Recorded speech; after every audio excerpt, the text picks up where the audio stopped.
In a world where voices are silenced, one man refuses to lie down. It's about how hard you can get hit and keep moving forward. How much you can take and keep moving forward. That's how winning is done. He's been punted not once, 40 years they've been trying. not twice, You couldn't fire somebody if they were horrible, doing a terrible job. but 3 times. You're fired.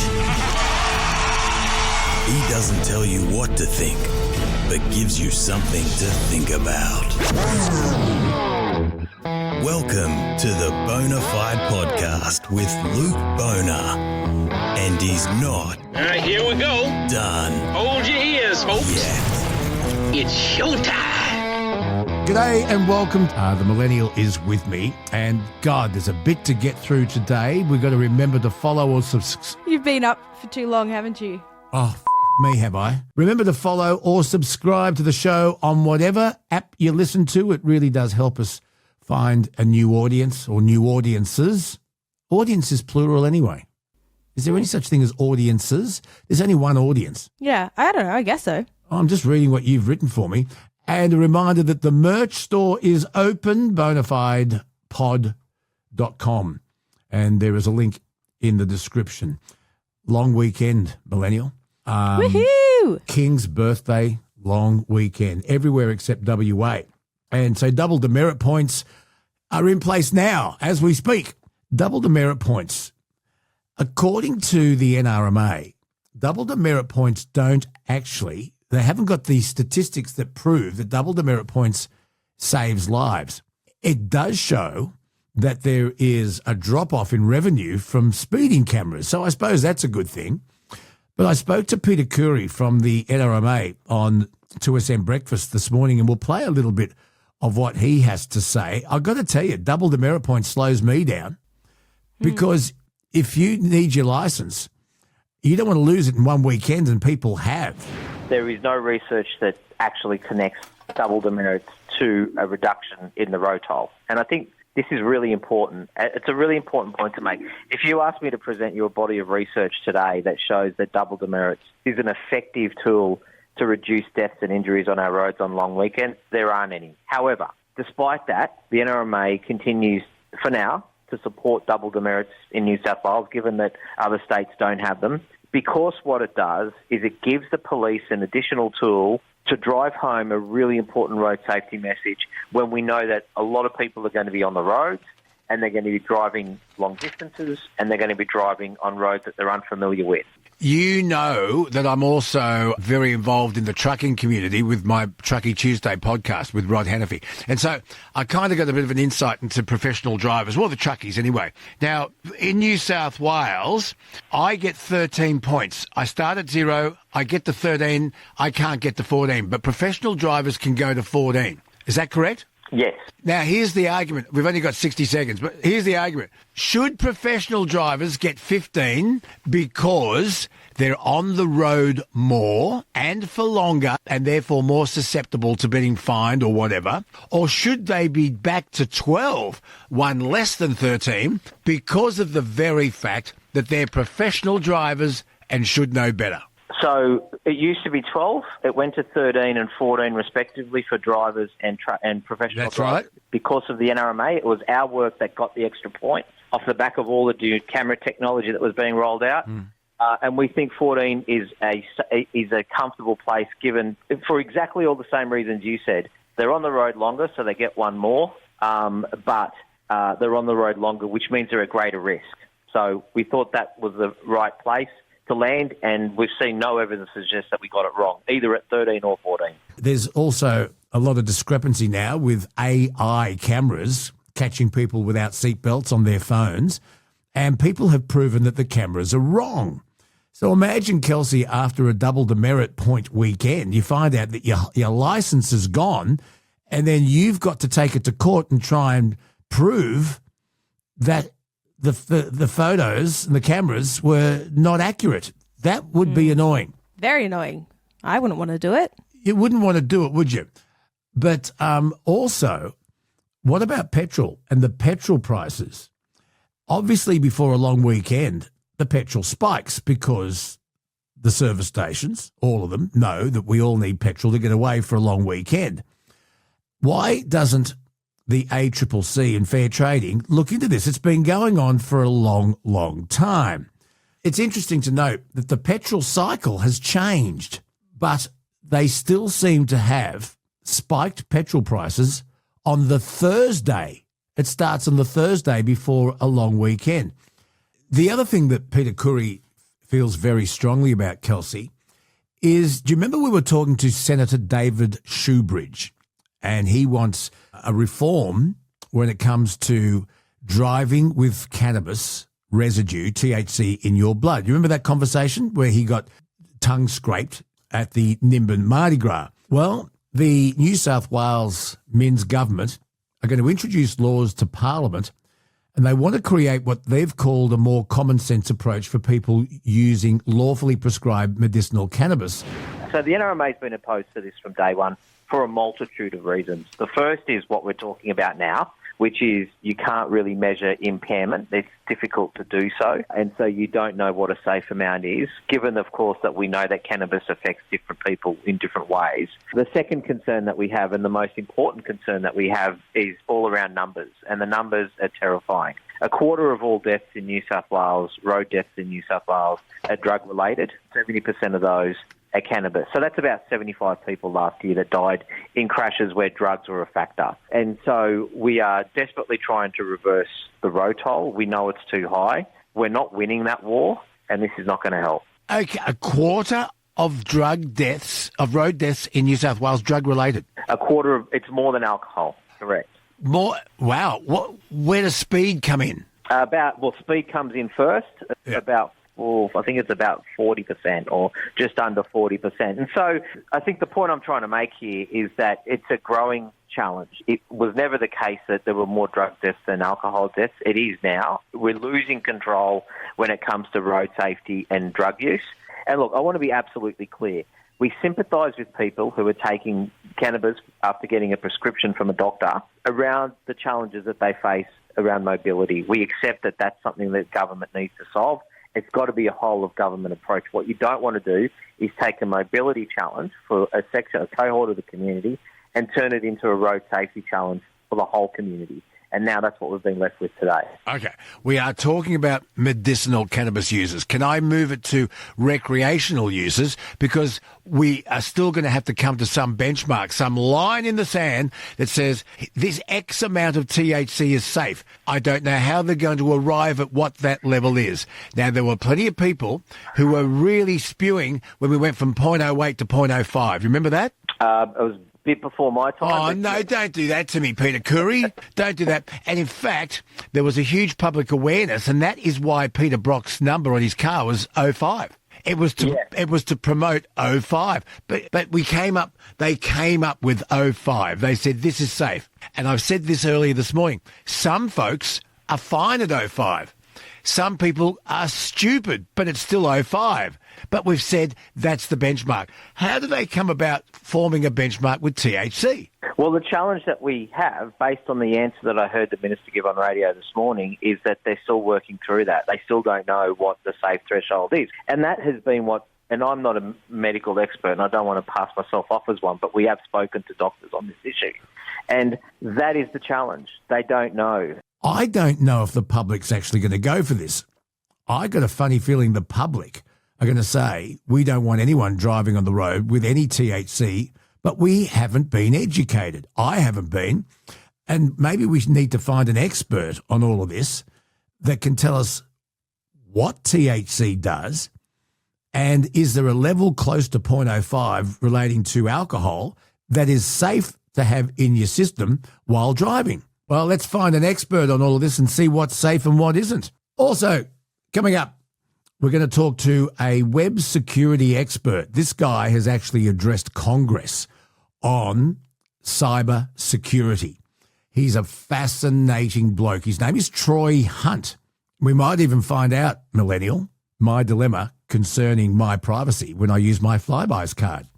Because God knows I want to keep using it because I need another fry pan. Of course. Somebody that came to your attention is a psychotherapist by the name of Jeffrey Price. And he's written a couple of books. He's got one out right now. We'll talk about it later. But he specialises in male rage and how to cope with it, how to deal with it, and what possible event from your past may be triggering anger and rage. It's a fascinating chat, Kelsey, and I think you'll enjoy it.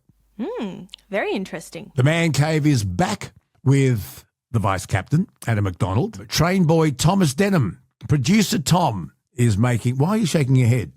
Because you call him Train Boy. Because that's what he is. He's Thomas the Train Boy, obsessed with trains. Sure. His ringtone is the Thomas the Tank Engine music theme. He loves it, Kelsey. Anyway, we're going to have a bit of fun. We're going to take a trip down memory lane. You remember how you were talking about who is Witchy Poo? Yeah. We're going to find out who Witchy Poo is and where she came from. And some of the psychedelic, wacky, doody TV shows I grew up with in the 1970s.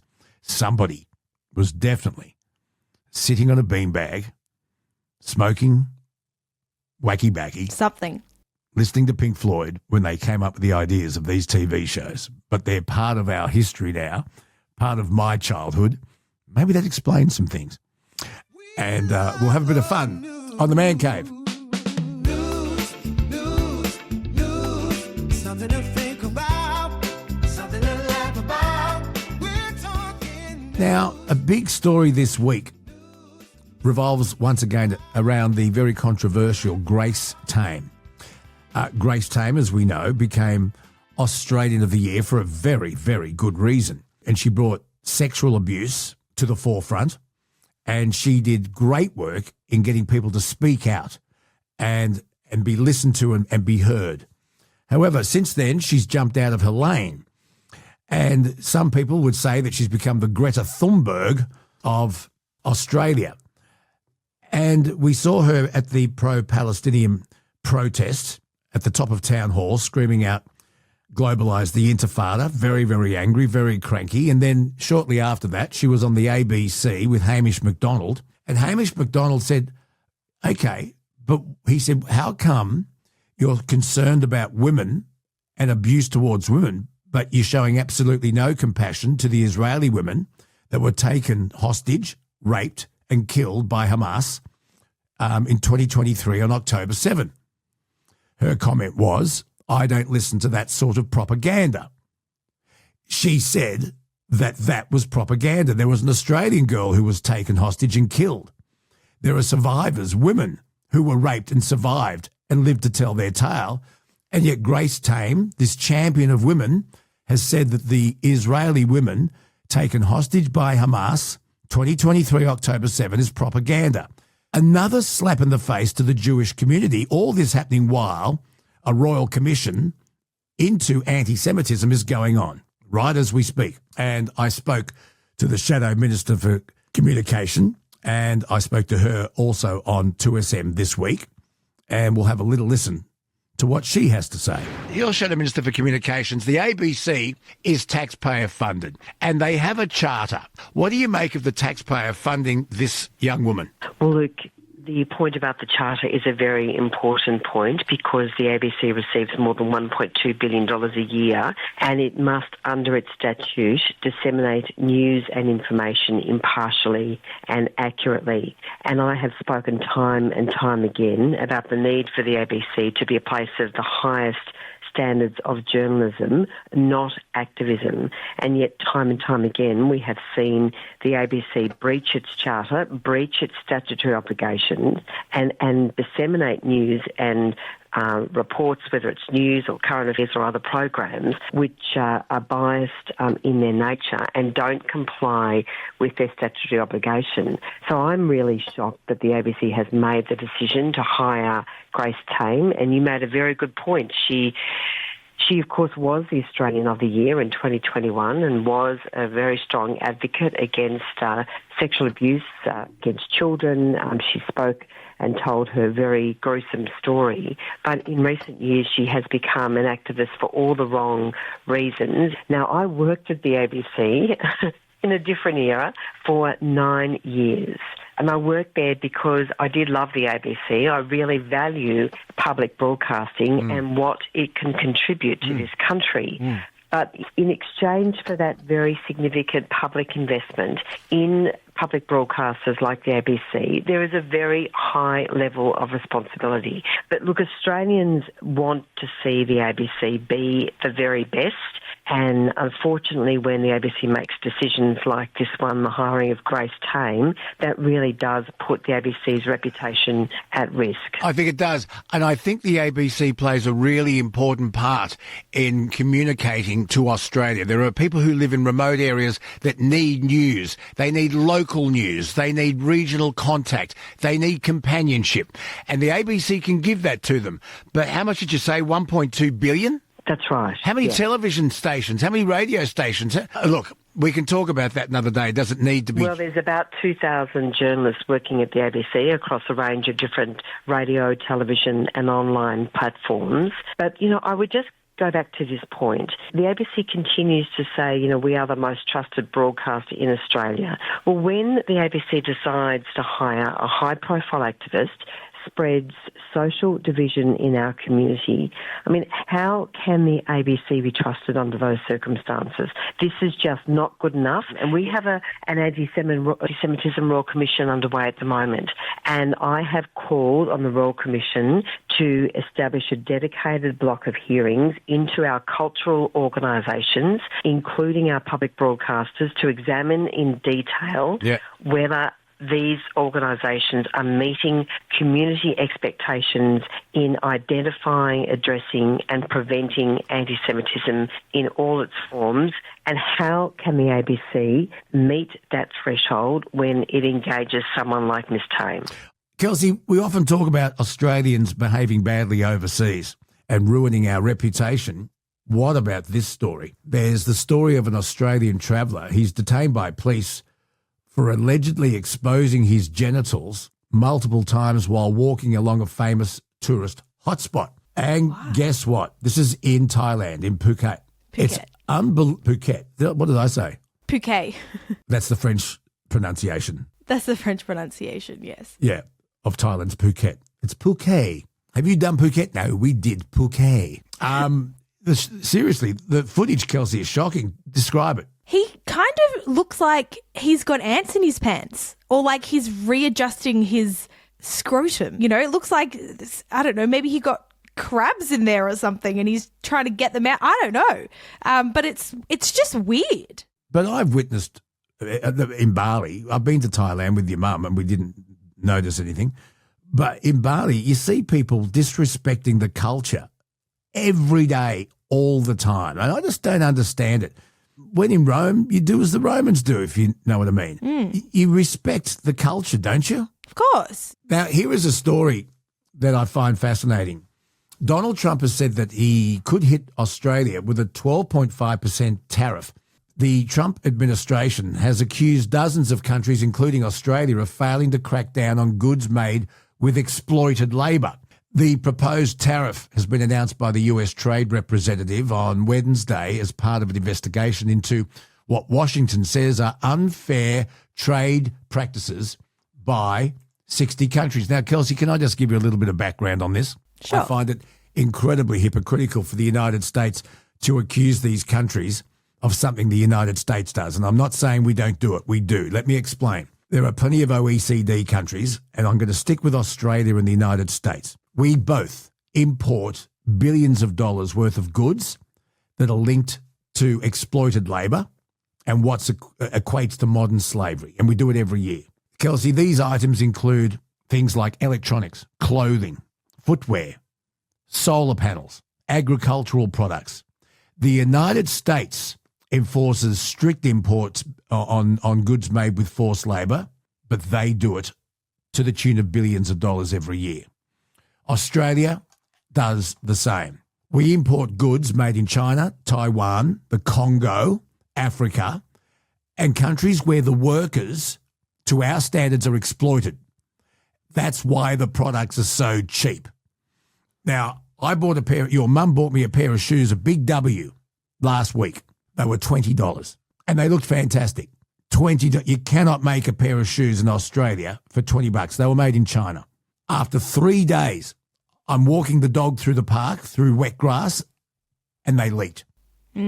where the shoe meets the sole. Shit. But what do you expect for $20? But Australians, Americans, and other OECD countries are going to buy these cheaper items because your wallet talks.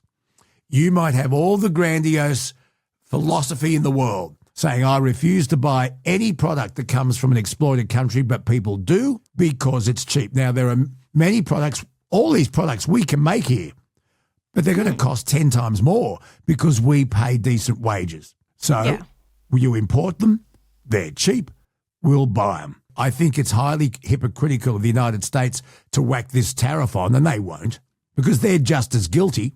But the world is guilty of doing this, Kelsey. The only alternative is to say ban the products unless those countries are forced to pay decent wages, or we only buy stuff that we make and pay a fortune for it. Just let me put this to you. Why do we buy and consume seafood from Vietnam, Cambodia, Thailand, when we are girt by seafood?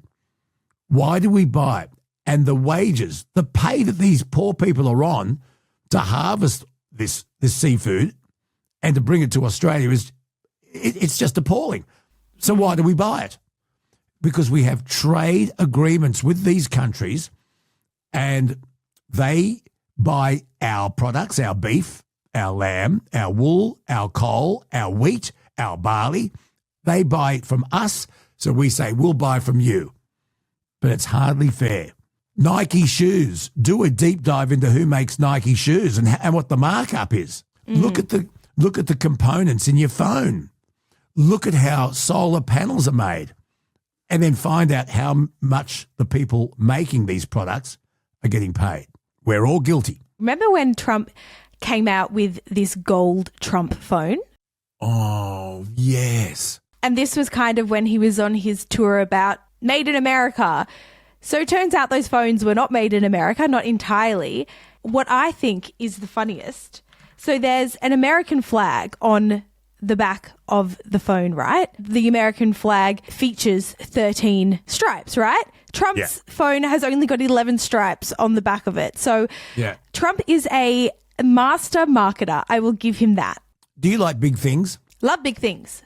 What's your favourite big thing? The big banana. Yeah, the big banana's got to be close to mine. That's at Coffs Harbour. But did you know, Kelsey, there is a 17-metre lobster in South Australia at Kingston? And he has a name. Did you know this? No, or maybe when we did our last chat about big things. What's his name? Larry. That's a good name for a lobster. It's a bloody great name for a lobster. It's Larry the lobster.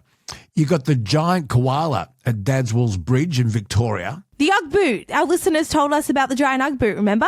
Yeah, that's right. And then there's the big pineapple. Well, guess what, Kelsey? One of New South Wales' favourite big things has got a second life. It's the 10-metre big potato at Robertson, the big spud. It's a 10-metre potato, and there are plans to relocate this thing as part of a supermarket redevelopment. The usually brown sculpture has attracted curious looks in the main street of Robertson in the New South Wales Highlands for nearly 50 years. I once interviewed a lady who grew up on the farm that had the big potato, and she said she used to play inside it and use it to hide. It was her cubby house. That's smart. But anyway, the big potato, sometimes it's been dubbed as Australia's biggest, shittiest thing. I'm not surprised by that because I'm sorry. It does look like a turd. It looks like a turd. No disrespect to the potato, but it does look like a giant turd. There was a big prawn up the coast from Sydney. There was a big Ayers Rock that the Leyland brothers built. It was going to be Leyland Brothers World, and there was a big Ayers Rock. Did you ever go to the big Ayers Rock? Oh, yeah. I remember it, yeah. It'd be the big Uluru now, wouldn't it? It was Ayers Rock back then, but now it's Uluru. Yeah. What's your favourite big thing? And what other big things do we need? There's a big merino at Goulburn, the big sheep. We love our big things. Yeah, its balls got stolen. Beg your pardon? Its balls got stolen, the big ram. It originally had balls on it, and then it got relocated and somebody took the balls, and the ram doesn't have balls. I can't remember if they built new balls for it, but when it got moved, someone took the balls, so somebody has the big ram's balls somewhere. They were docked. Yeah. So he's not a ram anymore. Or he's only half the ram he used to be. We got a message from our favourite Gary. Kelsey, what is it? Gary said, I left a voicemail the other day saying that Granny Sue and Bill should go to question time at Parliament House. It'd be like throwing 2 tiger sharks into a tuna net. I agree. I was a bit croaky with the man flu, which can kill you, Kelsey, but I digress. Moving on to pet names. Okay, Luke, we have 2 dogs. Mia, who is 4, and Cooley, who is 2.5. What breed are they? A little hint, they are not the same breed, and a big clue is that if Mia was human, she'd wear a black tennis dress and live in Watson's Bay. Love the show. If you guys do a road trip to Yorkie's Knob, pop in and see Macca. All right, I'm tipping Mia is a whippet. You reckon? And I'm tipping Cooley is a border collie. 100%. I was going to say border collie for Cooley. I think Cooley is a great name for a dog. But Mia, if Mia was human, she'd wear a black tennis dress and live in Watson's Bay. I reckon she's got to be a Cocker Spaniel or something. Or like a cavoodle like Riley. Possibly. But I remember in the TV series Frasier with Kelsey Grammer and David Hyde Pierce, you never ever got to see David Hyde Pierce's wife, Maris. All we knew was that she was snotty, snooty, rude, and incredibly thin. So then Miles gets a dog and he brings it into Frasier's apartment and it's a little whippet. And they all said it looked just like Maris. That's why I got. If I had a whippet, I think I've told you this before. Do you know what I would call it? What? Devo. Yeah. Nice. Now, just quickly on pets, Luke, She doesn't get it. No, I don't. I doesn't did understand. put a poll in the last. Whippet. Yeah, I get it. Whip it good. So in the last episode, I put a poll up on Spotify and I asked, how much do you spend on your pet every month, food and everything else? So the majority of people, 54.5%, said under $100. 27.3% said $100 to $199. Around 10% for the $200 to $300 range. I think people spend more, and I think people spend more on cat food than dog food. And if you look at the ads, watch the television ads for cat food. Dine little satchels for fussy eaters. For fussy eaters. Oh, that's because cats, right? Yeah. Dogs have owners, cats have slaves. It's as simple as that. I Very reckon true. people spend per kilo per animal. I reckon people spend more on cats than dogs. Yeah, probably. So a topic we've been speaking about recently is bracket creep, and this is what Kate said. She said, when it comes to taxation, especially the higher taxes we get hit with when working multiple jobs, wouldn't it be great if each job we had was subject to its own tax-free threshold? That way, the penalty rates we earn from working weekends, nights, or public holidays would actually mean more dollars in our pockets. I suppose the only catch to this idea is that you'd need a second employer just to access a second tax-free threshold. Also, with things like bracket creep, wouldn't the threshold itself need to increase over time anyway? Luke, what do you say to that? Yeah, well, it does. But you see, inflation doesn't keep up with wages.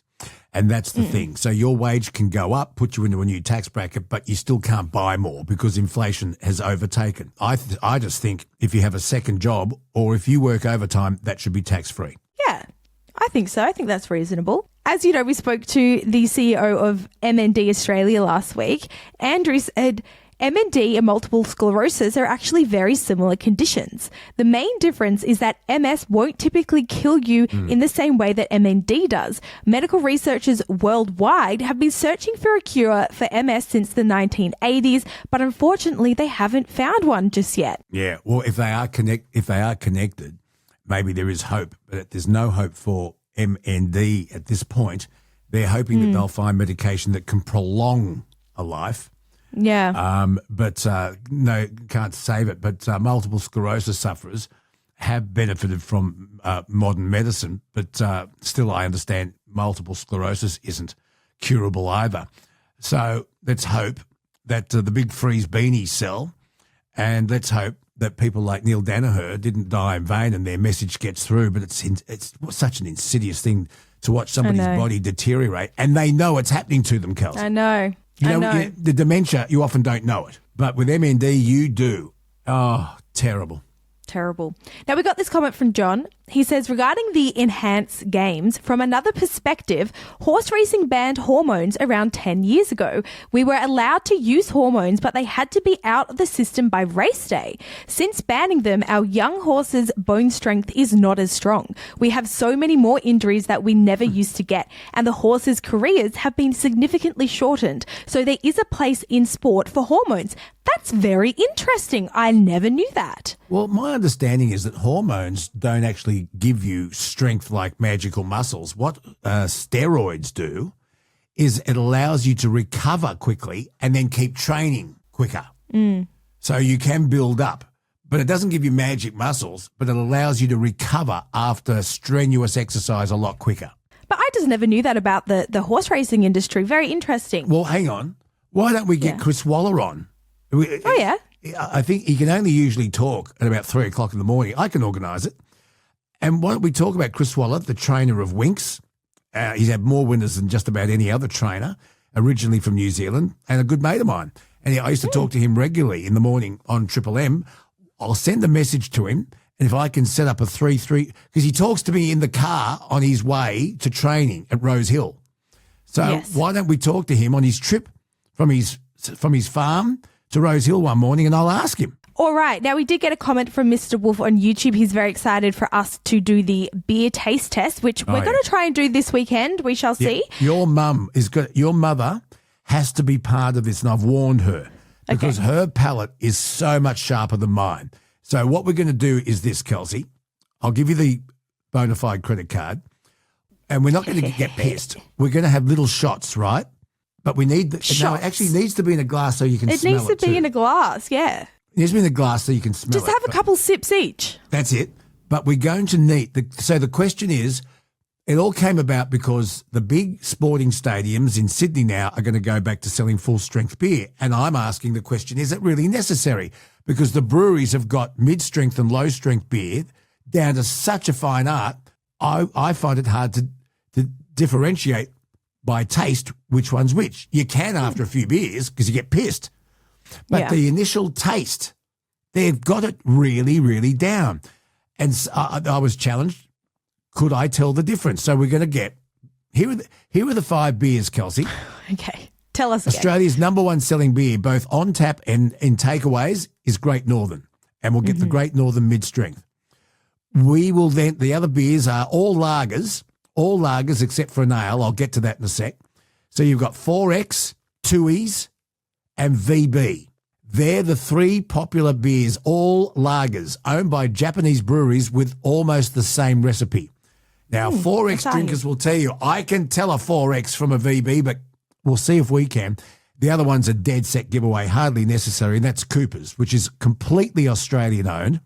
And the Cooper's Ale, the sparkling ale, with the one with the green label, Kelsey, that's Australia's most popular homegrown beer. So we'll see. You might be surprised, Luke. I feel like it's going to trick you. Coopers a mile off. It's got bodied it. But you heard it here first, guys. Luke thinks that he's going to be able to taste the Coopers. I feel like you might be a little bit stumped. All right. Well, what we're going to do is we're not just going to try and taste test the different brands. We're going to taste test to see if me and Nikki and you can taste the difference between a full strength and a half strength. That's and zero. Well, I don't know.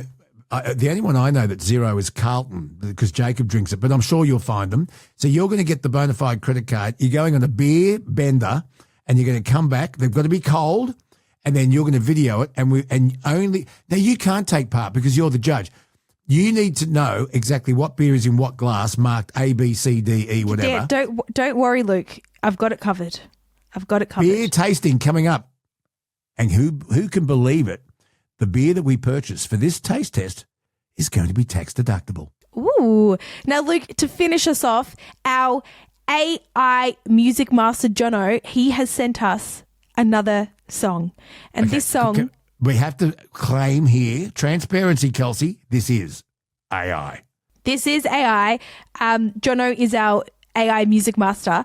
And this song is about the casino truck show. So, are you ready to hear this? I can't wait. I'm leaning forward, Kelsey.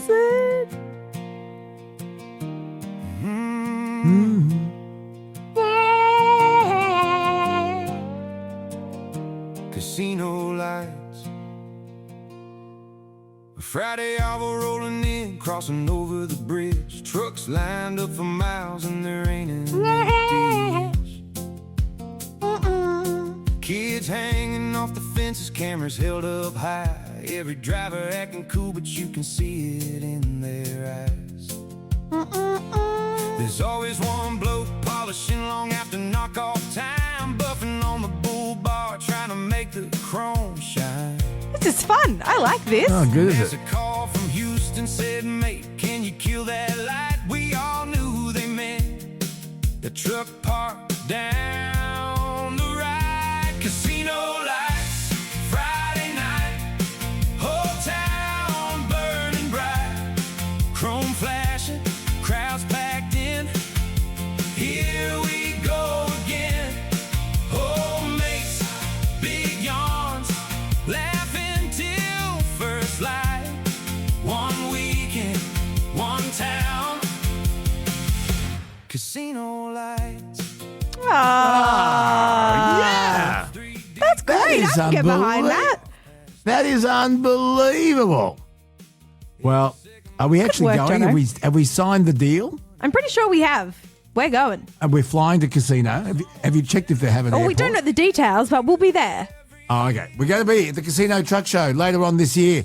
Can't wait to see you all and meet you all. And it'll be a lot of fun. Coming up here on episode 114 of the Bonafide podcast, web security expert. How safe are your details?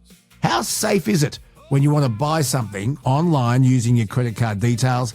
And am I giving away all my personal information when I use my Flybuys at Coles? And is AI going to take over the world? All that and more with Troy Hunt, web security expert, next on Bonafide. Town burning bright. Chrome flashing, crowds packed in. Here we go again. Oh, mates, big yarns, laughing till first light. Well, you're about to meet a bloke with an incredible brain. He is an expert in a topic that's near and dear to my heart, and yet I am completely ignorant of, and that is cybersecurity. Now, Troy is an Australian cybersecurity expert, best known for creating Have I Been Pawned, but it's spelt PWNED. And I understand it's a colloquialism for Am I Being Owned?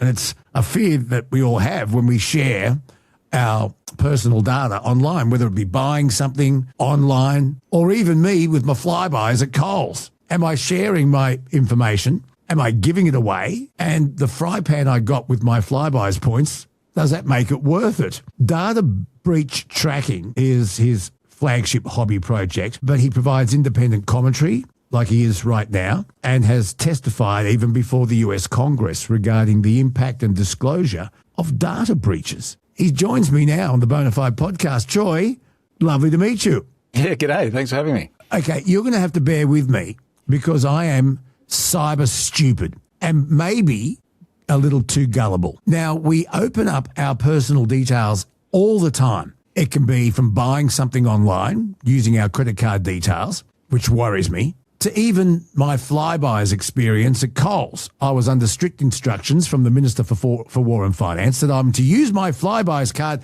every time I buy something at Coles because it's worth it. We get stuff. And then my very savvy stepdaughter said, do you understand that you're sharing so much of your personal information every time they go bip on your Flybuys card? I said, no, but I've been told I can get stuff. Like what? Maybe a one-way trip to Wagga in a single engine Cessna? I don't know. Well, I got a fry pan and a pair of spoons after spending I don't know how much money at Coles. We checked out the recommended retail price of the fry pan and the set of spoons, and it came to about $35-40. But how many people are like me? Gullible, believing that this is the way things are going now. I mean, I even see people at the FPOS tapping their phone, so it's on their phone. Well, how accessible is all that information? We just trust, and then if the whole thing falls over, everything's gone to shit. So, Troy, can you help me through this dilemma? And am I on my own? Well, I think the first thing to recognise is privacy is very personal. So what that means is for some people, disclosing what they buy and when they buy it and how much of it they buy, they don't care too much about that. And particularly if there's an upside, be that a fry pan or anything more significant, maybe that's a good ROI for them. For other people, they don't want what they buy to be joined together across different events. And of course, this is what happens with the loyalty program. It ties together all of your loyalty to the store, such that they could see that, a good canonical example here, many, many years ago, there was an observation that a particular store had figured out a young girl was pregnant and then sent her advertising material related to that. And that's something that you could tie together based on the shopping habits, particularly across multiple visits.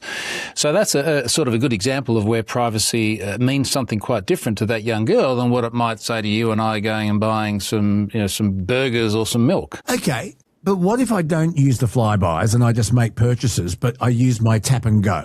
Am I still sharing information then? Yeah, well, it's a good question, because then it really comes down to, is the card itself tracked against the individual purchases that you might make?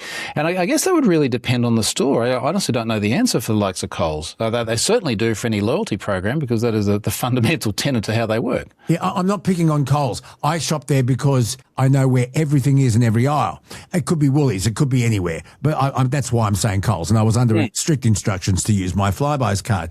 So how gullible are we? Well, again, I don't think the downside is particularly great there for most people. And this almost comes back to the argument, when you mentioned using the credit card, can I still track you with that? It comes back to the argument of people who sometimes want to use cash because they're like, it's private. Privacy across cash transactions. And that's a valid argument to be made. But again, most people will trade the convenience for the loss of privacy, which to many people, that aspect of privacy might not be particularly important. Yeah. I guess depending on the sort of store you're going, you might go to particular stores where you don't want an electronic record of it. And that would be a good cash example. Is it a matter of fact that we are being tracked anyway through CCTV cameras, facial recognition, which Bunnings tried to introduce, and they said it was to stop shoplifting, or to help them curb shoplifting and identify people who are stealing. Are we being tracked everywhere we go, whether we like it or not? Yeah, and to different extents. And of course, the challenge then is when you sort of move from security to privacy, something like CCTV cameras. Obviously, there's a valid argument for that.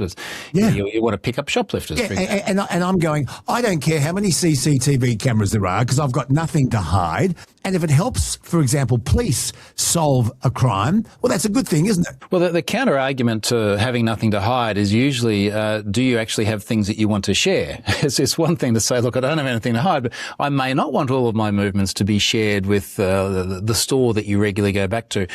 But again, we're sort of in this odd phase at the moment, particularly with the emergence of AI, to the extent we're seeing it as well, where the things that used to be relatively benign, a CCTV camera to pick up shoplifters, has in more recent times been able to transition to facial recognition. Can I tie the same person across multiple visits, across multiple times?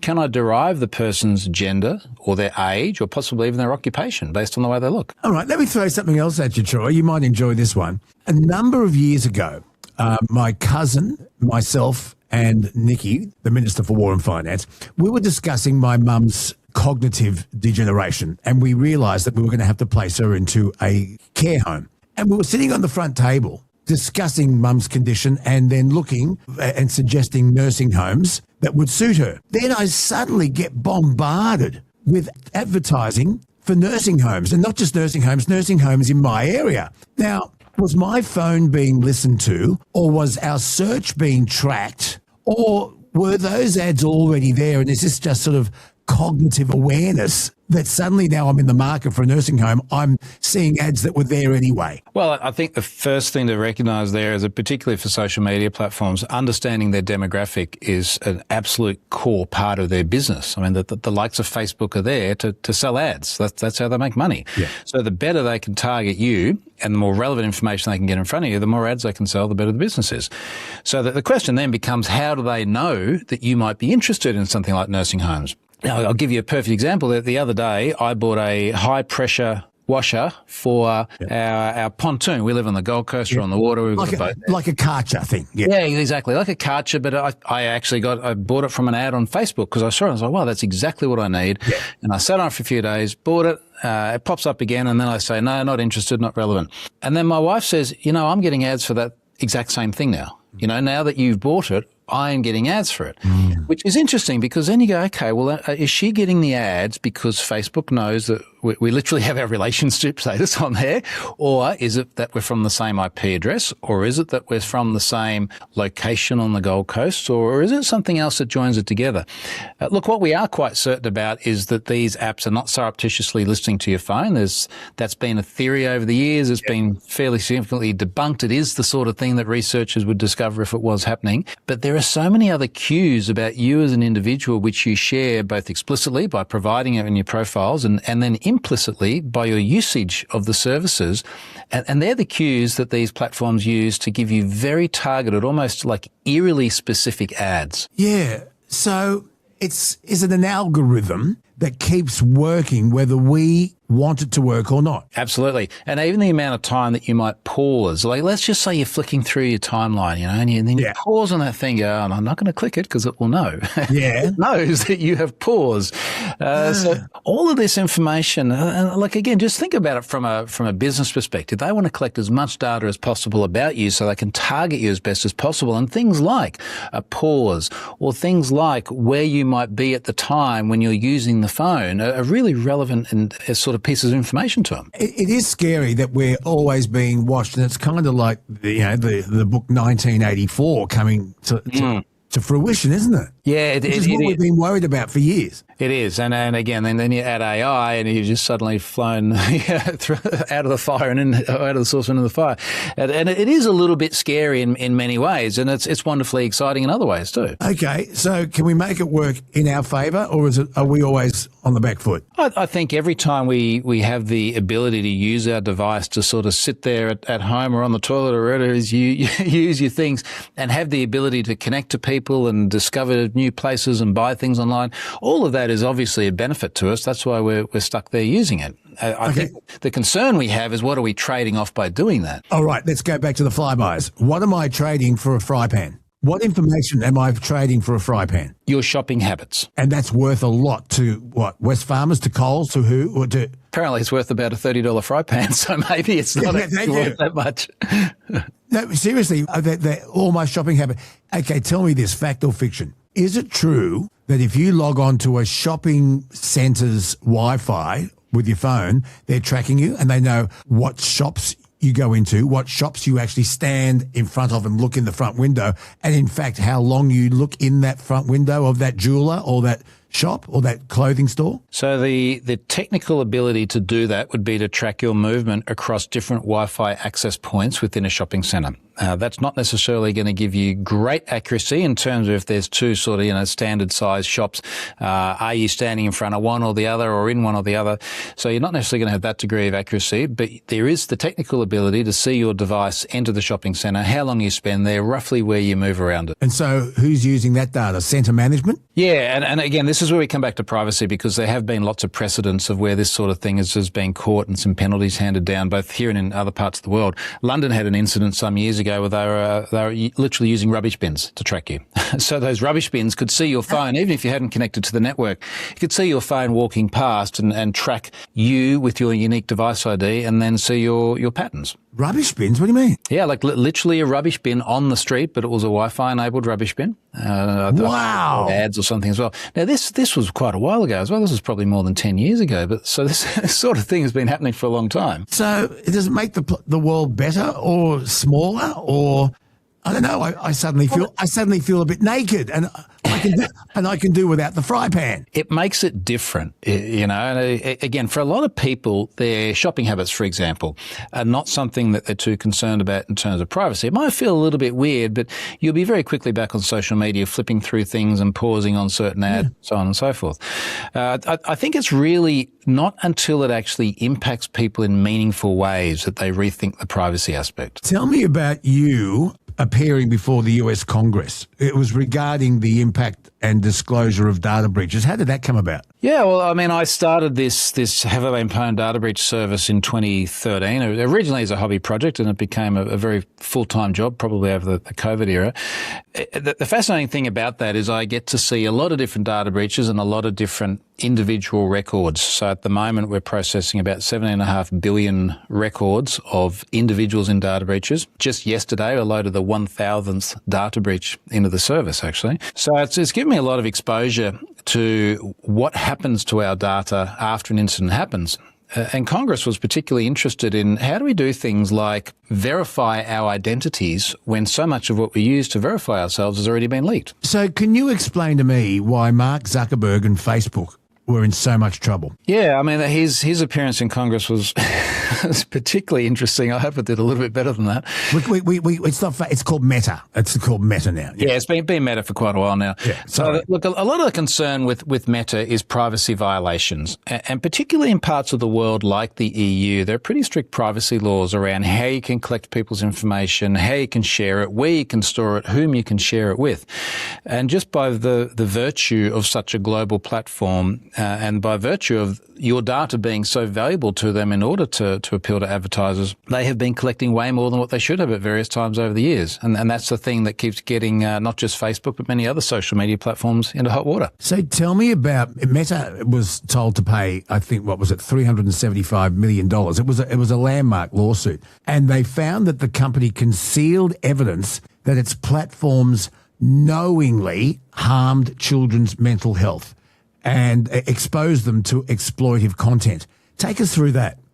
Yeah, look, I'm not familiar with all the exact details, but I know that certainly at a very high level, obviously collecting that information is something that's very valuable to those platforms, particularly when there's children involved. I mean, as we've seen here in Australia with the social media ban only 18 months ago now, when there's children involved, you start to get 6 months ago now. It's not even that long. I have a 13-year-old, so I do hear about it all the time.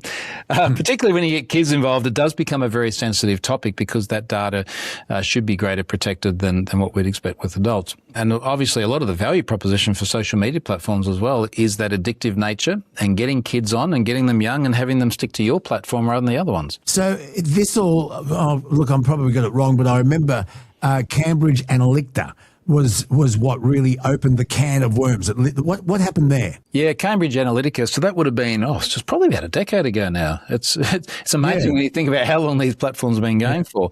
They were collecting a huge amount of data and processing a huge amount of data that I guess just had privacy insights well beyond what anybody would have reasonably expected.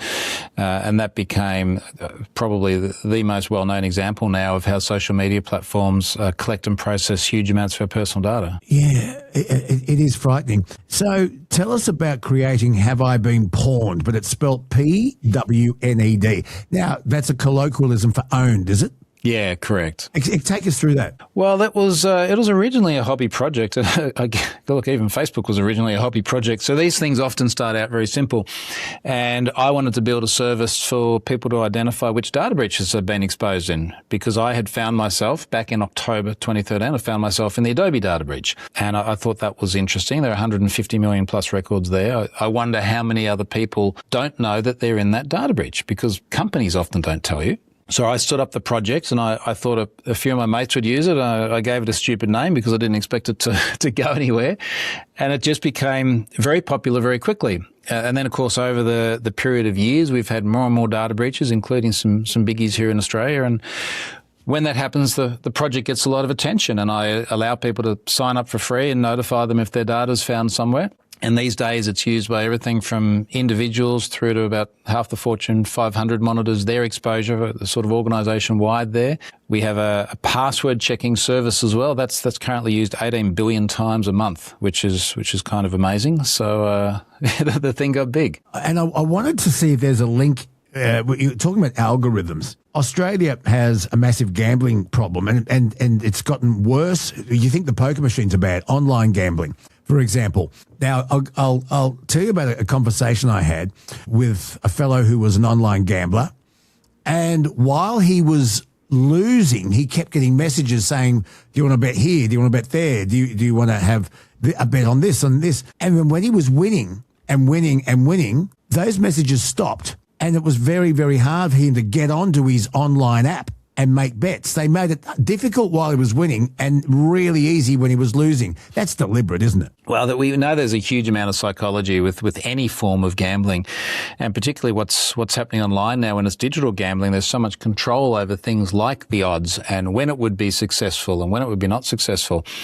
And that's just something that's getting worse and worse, because now we've got the likes of prediction markets where you can bet not just on the horses or the dogs or something like that. You can bet on like literally anything these days. And it's making this sort of thing more accessible for people than ever. And I think that is a very concerning thing. I mean, I remember during COVID when you couldn't go anywhere, but the online gambling went through the roof, and you could bet on an obscure table tennis game in Botswana that was being filmed. I mean, really? Are people that desperate? Well, you know, where it's getting even weirder now, and I'm literally just looking at examples here, but we have these prediction markets. Now, Polymarket and Kalshi are the really well-known ones, but right now you can go and bet on something like, will the US tariff rate on China be, or what will the US tariff rate on China be on July 11? And then you get different odds for between 10 and 20%, below 10%, and it goes on and on. If you want to bet on the Grammys, you can bet on the Grammys, and obscure things that happen in the Grammys as well.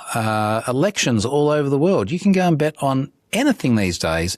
So they don't call it betting, they call it a prediction market. A prediction market. It is, that's a bet. Of course it's a bet. There's even an online service where you can bet what celebrity is going to die when. And it depends on the lifestyle and the age. Keith Richards, I hate to think what the odds are on Keith Richards, but you can even bet on celebrity deaths. Yeah. I mean, and there's people that are happy to do it as well. And where there's a market, there'll be a service. So where are we headed, and what's the lesson? It's very hard to figure out exactly where we're headed at the moment. I think AI in particular, you know, if you look back even 12 months ago and you think about the way AI impeded into our lives in negative ways, but also the things that we could do productively with AI, and you compare it to now, and it's already fundamentally different, and that's just in the space of 12 months. It's certainly very different for us. A lot of the code we write now is AI. A lot of the work we're doing now is making our data available to people using AI, because that now becomes the coalface with which people interact with information. So that's making it very, very hard to figure out what it's going to look like in a year from now, which in many ways as well I find is very exciting. Do you think AI is dangerous? Oh, absolutely. It's dangerous in many different ways. And it's, Tell me why. Tell me how AI is dangerous. Well, there's lots of different ways of looking at it. One way it's certainly dangerous is people making ill-informed decisions based on feedback from AI. I mean, we've almost seen it as a joke where the AI will give you a completely wrong answer, and then you'll go, hang on a moment, this isn't right. And it will come back and go, you're absolutely right. I hallucinated that.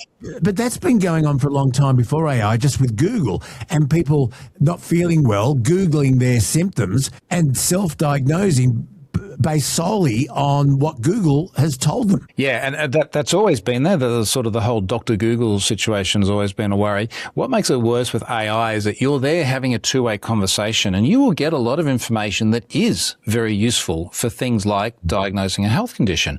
The concerning bit is amongst that sort of very often long-winded conversation backwards and forwards, you're building this, at least you're building a rapport with the AI, and then something slips in there which is just fundamentally wrong. It's very hard for people to pick up where that problem is. So how is AI dangerous? Self-diagnosing, taking the wrong advice, listening to AI, like listening to Google and believing it, and making the bad decisions. Yeah, and I think there's probably a higher order concern here as well, as of is AI generally making us dumber? You know, are we thinking less for ourselves and just deferring to the machines with the expectation that we don't have to figure it out anymore? Now, having said that, I remember back in the very early days of the internet, it was very similar sorts of arguments. It's like, oh, you can just go online now. You're like, you don't have to learn. You know, you don't have to have encyclopedias and read books because you just go online and find it. Is that making us dumber? And I suspect this is just a continuation of that. Look, mobile phones have made our brains a little wasted, I think. When Nikki and I were kids, we probably knew 20 phone numbers, and because you had to put your finger in and dial it, and it locked in your brain. Mind you, the numbers were shorter, but it's the same process. You had to physically put your finger in the dial and dial the number, and it locked in your brain. Now, I don't even know my son's mobile. I look up Jacob and hit dial. Yeah. And look, I mean, there's also an argument to be made of how useful is that information?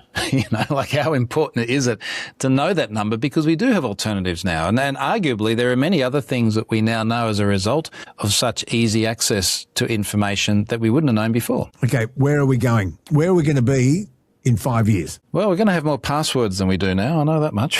We're not getting rid of passwords. They'll continue. Look, the march forward of AI is going to be the dominant theme over the next 5 years. And really what we're all sort of speculating about is how much autonomy will that get in that period. I mean, one of the concerns of AI is what if it is able to go rogue? What if it becomes Skynet out of Terminator? And as each day passes, that becomes just a little bit less far-fetched. Okay, I'll tell you what, you've really warmed me for another chat because I know you're going to go, but how do we then safely and successfully set a password? How do we choose a password and make it safe? So very easy fundamental lesson here. Passwords should be unique, so never use the same one twice. Passwords should be strong, so they shouldn't be something that's easy to remember. And then as soon as you say that, and you recognize that you actually have lots of them. So if you've got lots of them and then they're meant to be strong, you can't remember them. So you need a password manager. So a password manager is a dedicated software product designed to manage your passwords. And it is very strongly secured. It's locked down. It should not be accessible by unauthorized people. And then every password is unique. So the next time you end up in a data breach and your email address and password is in there, it's not the key that then goes and opens every other place you've reused that same password. Okay. And you've got to have a capital or two. You've got to have upper and lower case. You've got to have numbers, do you? Well, the joy of a password manager is if it's generating and storing the password for you, it doesn't matter what it puts in there. Yeah, make it dozens of characters. Make absolutely no sense whatsoever. If you don't need to remember it and you don't need to type it, it doesn't have to make any sense. But where is it stored? And is that password, if it's stored on your phone, can someone hack it? Yeah, now, I mean, this is usually the question. You see where I'm going? Yep, no, exactly. Because the question is, what happens if bad guys get into my password manager? And the answer is you're screwed. The question is, how hard is it for them to do that? The impact is very, very high, but what's the likelihood of it? So if you look at something like, let's say Apple's got a built-in password manager to iOS. So you've got a password manager built in. Those passwords are stored on your device. They synchronize across devices. They are locked down to that device, and you must have access to your Apple account in order to get in there.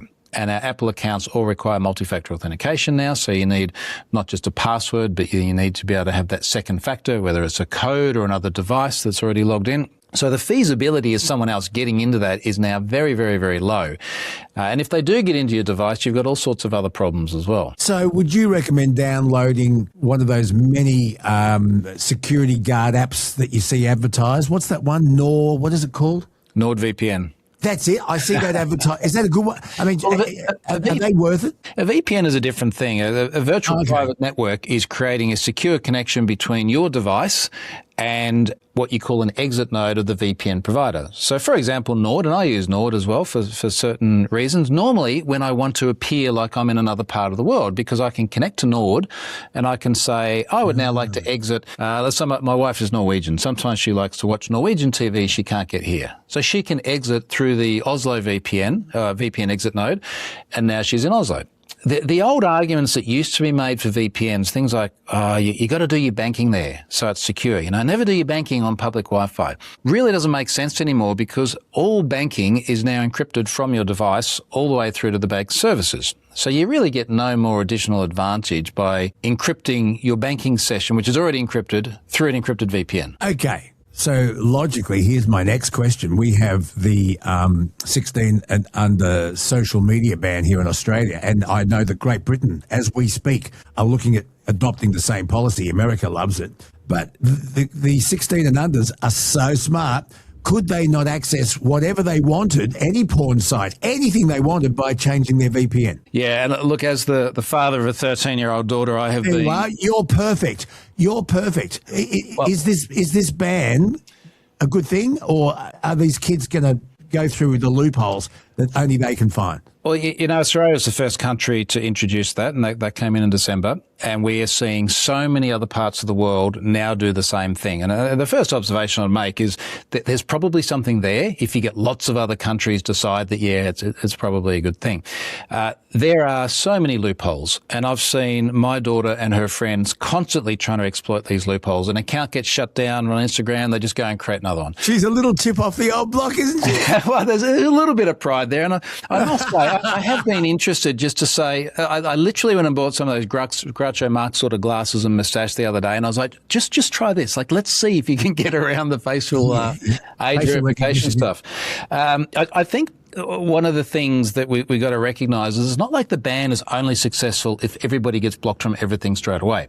What we're seeing here is that it's a change of behaviours, and it will take many years for this to sort of filter through such that the kids who are sort of 10 years old now, by the time they become 13 and they otherwise would have had access to social media, it's not going to be as a normal thing anymore. I think that there's a lot of concerning behaviour by particularly the likes of 13-year-olds on social media. The amount that they get marketed to, some of the abuse and connections that they make with people. I don't think it's a bad thing to wait another few years. Maybe I'm not picking on your 13-year-old, but kids, if they want to, can look older or different. And you look at how many young kids have false IDs and try and get into a licensed premises, and they'll do everything they can to look older to get past the door staff.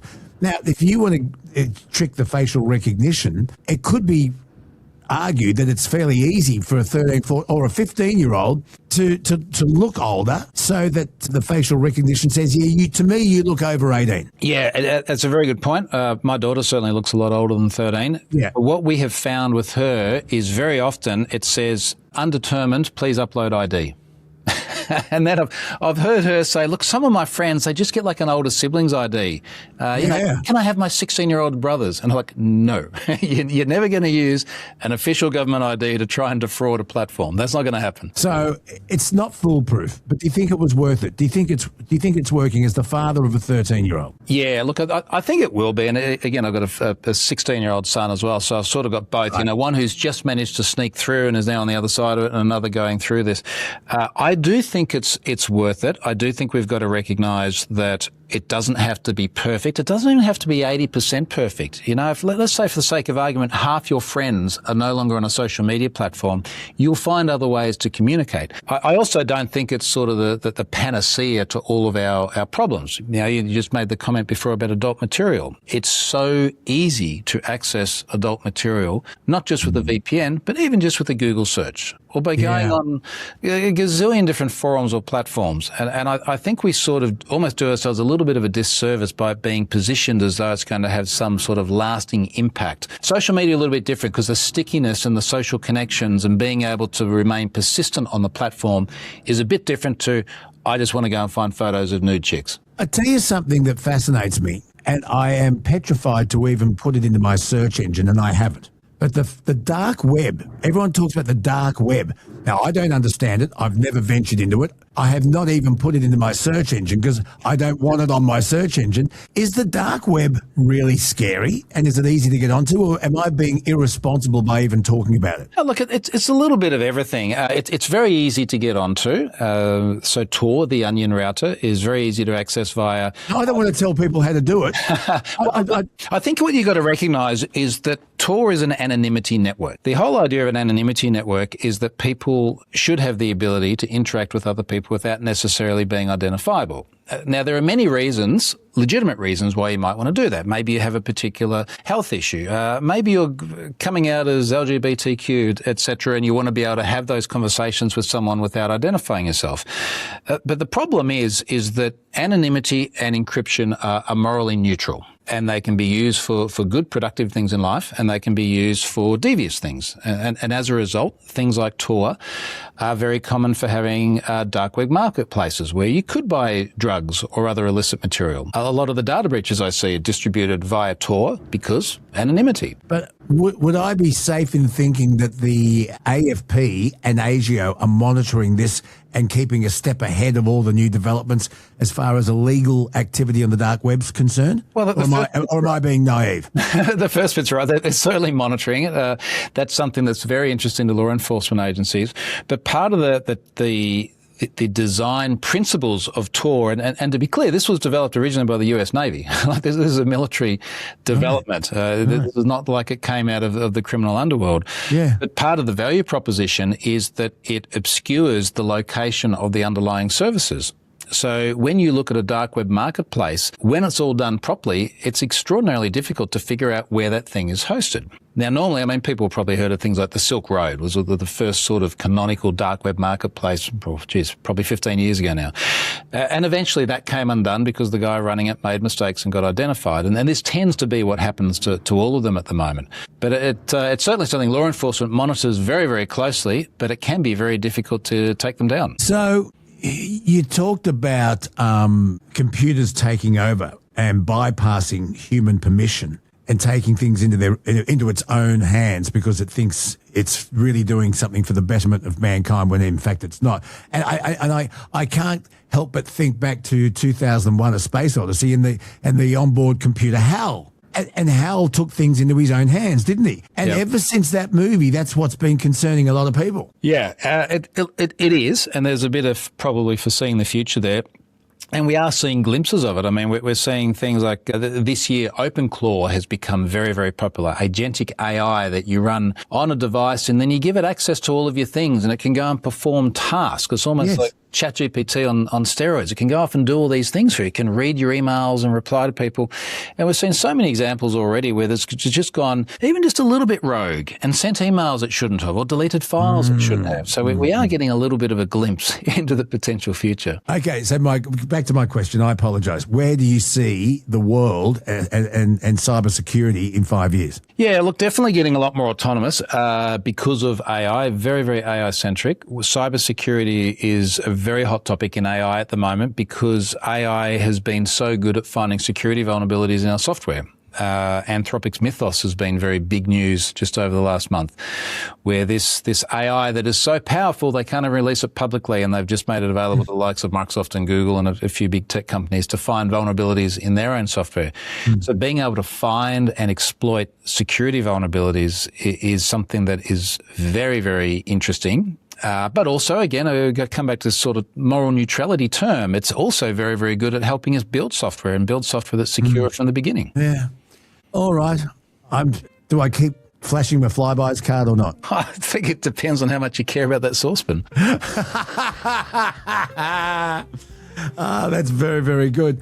There's a lot more that you and I can talk about. Can we talk again on the podcast at a time that suits you? Yeah, that'd be fun. It's really good fun doing something local too. I appreciate that. Troy Hunt, Australian cyber security expert. Wow. And have I been pawned? But beware, it's spelled PWNED. And can I just also suggest you don't use PWNED as your password. They brighten my day, got that bluesy rhythm, but it's swinging my way. Oh, I got the look on a blues, but they're the kind that... There was an article recently in Men's Health written by psychotherapist Jeff Price, which I find absolutely fascinating.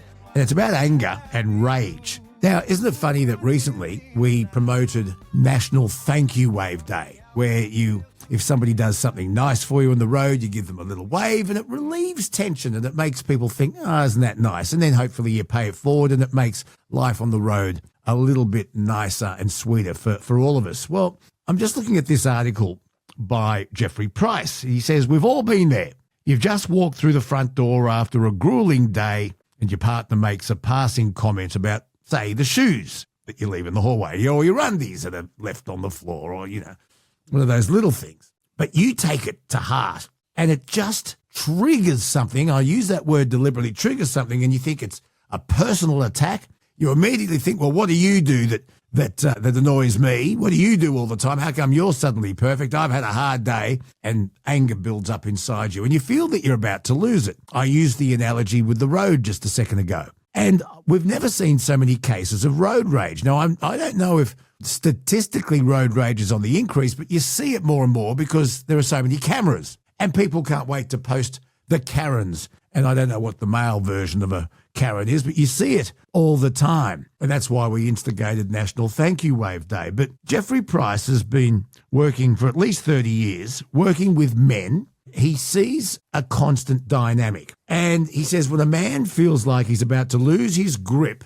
whether it be on a relationship or any other situation, the problem is rarely the surface issue. He says, in fact, that sudden surge of anger is usually a high effective smokescreen. It's interesting stuff. He joins us on the Bonafide podcast right now. Jeffrey Price, psychotherapist. What a pleasure to meet you. Thank you. Yeah, nice to meet you too. So you've spent 30 years working on this, and it says in the article you've worked really looking at men. Are men more angry than women? The answer to that is I don't think that men are more angry than women. I think men show their anger in different ways than women. So men are more socialised to display their anger. And often they display their anger when it's the primary thing that they show, but when underneath their anger, there's a whole lot of other things happening. I think women are perhaps, if women are feeling frightened or scared or ashamed, they're more able to show those more fundamental emotions than men, because men are socialised either not to notice those more subtle emotions rather than say, I'm feeling afraid or I'm feeling ashamed or in particular I'm feeling powerlessness. They'll show anger instead of those more fundamental and more truer emotions, whereas women are better at showing the other. You talk about there being an underlying reason perhaps why men are about to lose it, using your words, lose it. Is it because traditionally for thousands of years men have been the provider, the hunter, the leader, and taught to bottle up emotions, and so when we explode, it goes berserk? Certainly the first part of that is right. Anger, of course, is not violence. Anger is not going berserk. Anger is a feeling. Yeah. It's not an action. Men are socialised. Just a short diversion, patriarchy is not the same as masculine socialisation. Patriarchy is the kind of the structure of society that we built, that where men have power and dominate. Patriarchy depends upon masculine socialisation, where men are not brought up and encouraged to or lauded for feeling. Yeah, you talk about the rational mind and exploding over, say, breadcrumbs. It makes no sense, but in the heat of the moment, you feel that the anger is justified. And if I come home tired, and I'm at my worst when I'm tired, and I'm tired a lot because of the hours, and then I have this anger remorse, and I think, why did I react that way? Why did that silly little thing make me so angry? I'm usually good after 20 minutes, but at the time it seems justified. Yeah.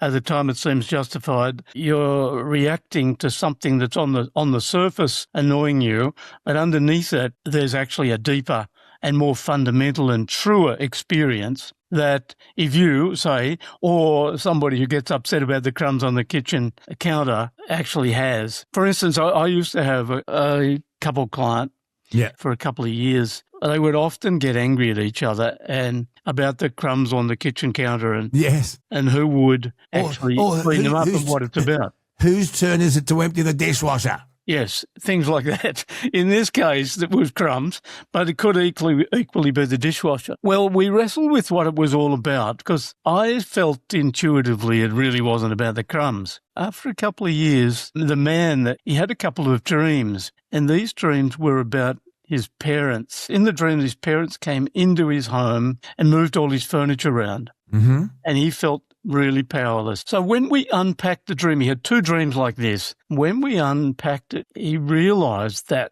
how he felt about the crumbs was exactly the same as how he felt about his parents in the dream. And so he was able to say, actually, I don't think the issue I've got with the crumbs is actually about the crumbs. It's about how I felt with being powerless when my parents controlled my life when I was little. So, I mean, I think that's a really good example of how, like the shoes in the hallway or the undies on the floor. Or the undies on the floor, or indeed road rage, are not necessarily about what we think it is. That opens the door to a really important possibility, and that is reacting to what's really the problem rather than what our ego thinks is the problem. Are we getting impatient also because we live in a world where everything is instant? I mean, cinemas are struggling because you can watch a movie in your own lounge room on a big screen with decent sound and watch it when you want instantly. In our cars, everything is instant. Information, Google it, you get it straight away. Have we lost the art of patience? It depends on the individual, I think. What I think is underneath losing patience is a sense of powerlessness. So I'd be more inclined to think becoming impatient is what we actually see, but underneath that is powerlessness. Let's go back to anger for a moment, because anger and patience are pretty much, they are related, aren't they? I think that we need to go back to how we truly feel when we feel impatient. That's the thing that men have not been socialised to really do, is to take the time. We're back to time again and patience. We need the patience with ourselves. We need the patience to actually take the time to say, well, what is it that I'm really feeling here, rather than flying off the handle quickly. That's the anger reaction which men are often socialised to have, rather than be socialised to firstly listen to what's happening in their body. And that's often the pathway to understanding what's really going on. So is the answer to just bite your tongue and repress it? Because what if you're with a partner and it's very difficult to sit down and explain? Well, for example, that couple you counselled about the breadcrumbs. And it came back, and the dream, and it came back to his parents invading his privacy and him feeling powerless. And just a little thing about breadcrumbs gave him that same trigger feeling, and he didn't know it till you explained it. He didn't know it till he discovered it. We discovered it together. I didn't tell him. So that's the point. We need to discover these things for ourselves. The skill we need to learn, all of us, men and women, is how to express that with a partner. You've listed in this article 3 great steps that you can go through to try and help you attain what you call a leveler. Yep. It's a leveler is somebody who's on the level with themselves and able to be on the level with others. The one is to check your feelings, like what's really going on. Am I really angry because my boundaries have been crossed about the crumbs? And anger might be appropriate in those kind of circumstances where your boundaries have been crossed. Or am I really feeling powerless, say? So if you can say to your partner, look, I don't quite know what I'm feeling here. Give me a moment. I just need to check in with myself, check in with my body.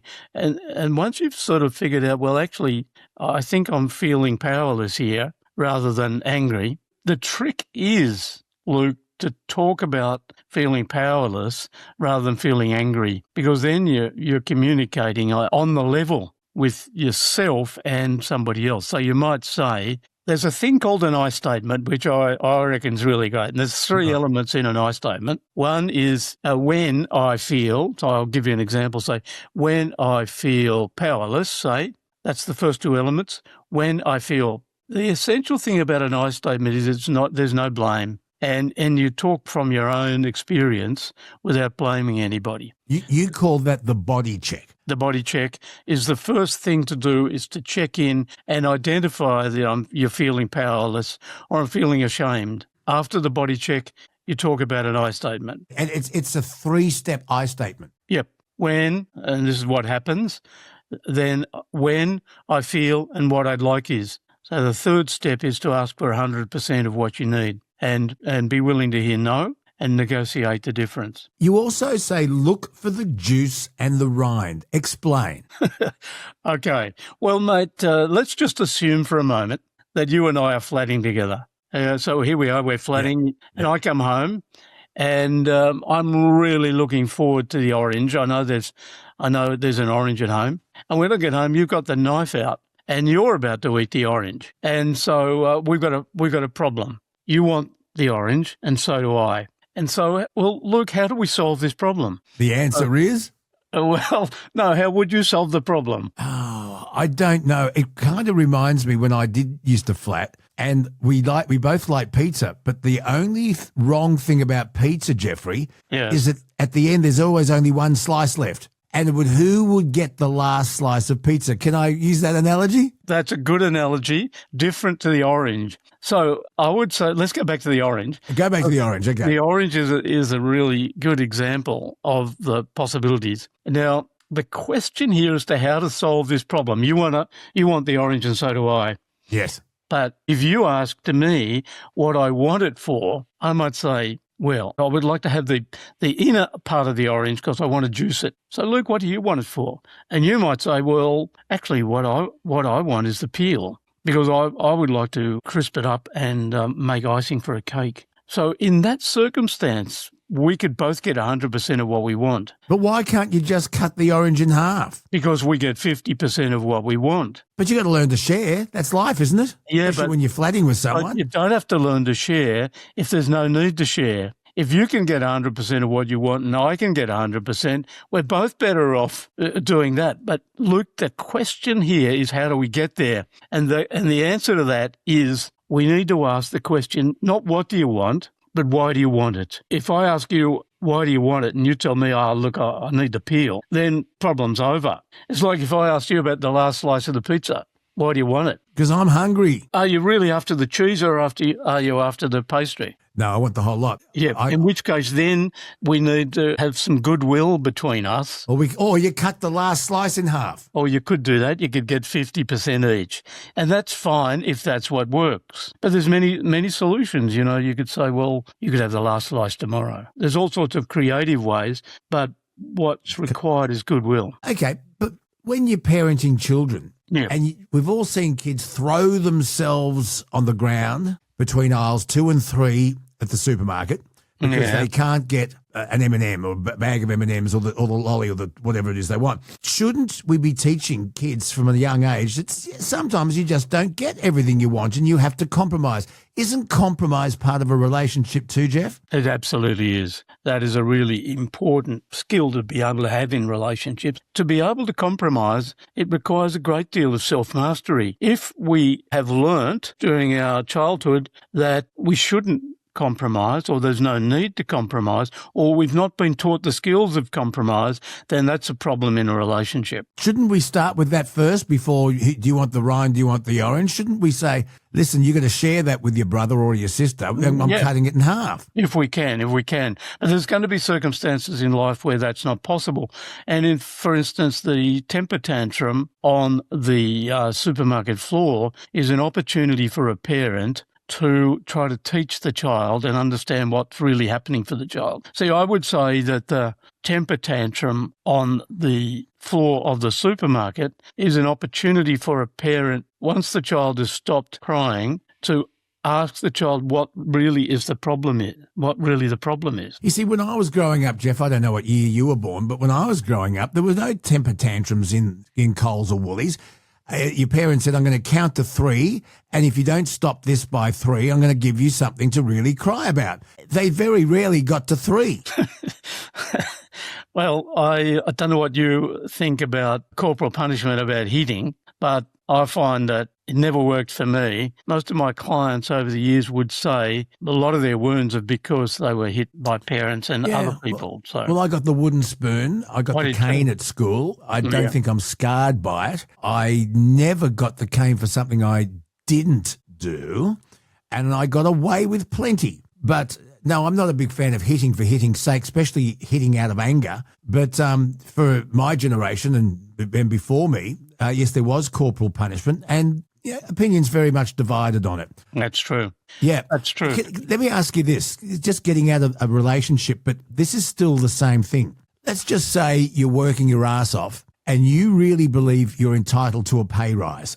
You're working your ass off, you've reached your KPIs and exceeded it. He got a pay rise, she got a pay rise, and so you say to your boss, I think I'm entitled to a pay rise, and he or she says no. Now, what do you do then? Because what if your first initial reaction is, I'm angry, I don't think I'm being treated fairly, and I'm not getting 100% of what I want? Well, I think that's what you should say. You should say, I don't think that's fair. You could say, I'm feeling angry, and maybe you are, but maybe you can say a more fundamental emotion, like I'm feeling powerless here because there's no good reason for me not to get a pay rise when everybody else has. So the question there, I think, is to say how you feel about the situation and start a constructive dialogue about why. Jeff, how do you, when you are feeling angry, and I know you did touch on it, but I think it's important that you really point this out, how do you give yourself that leveler, do that body check, and do it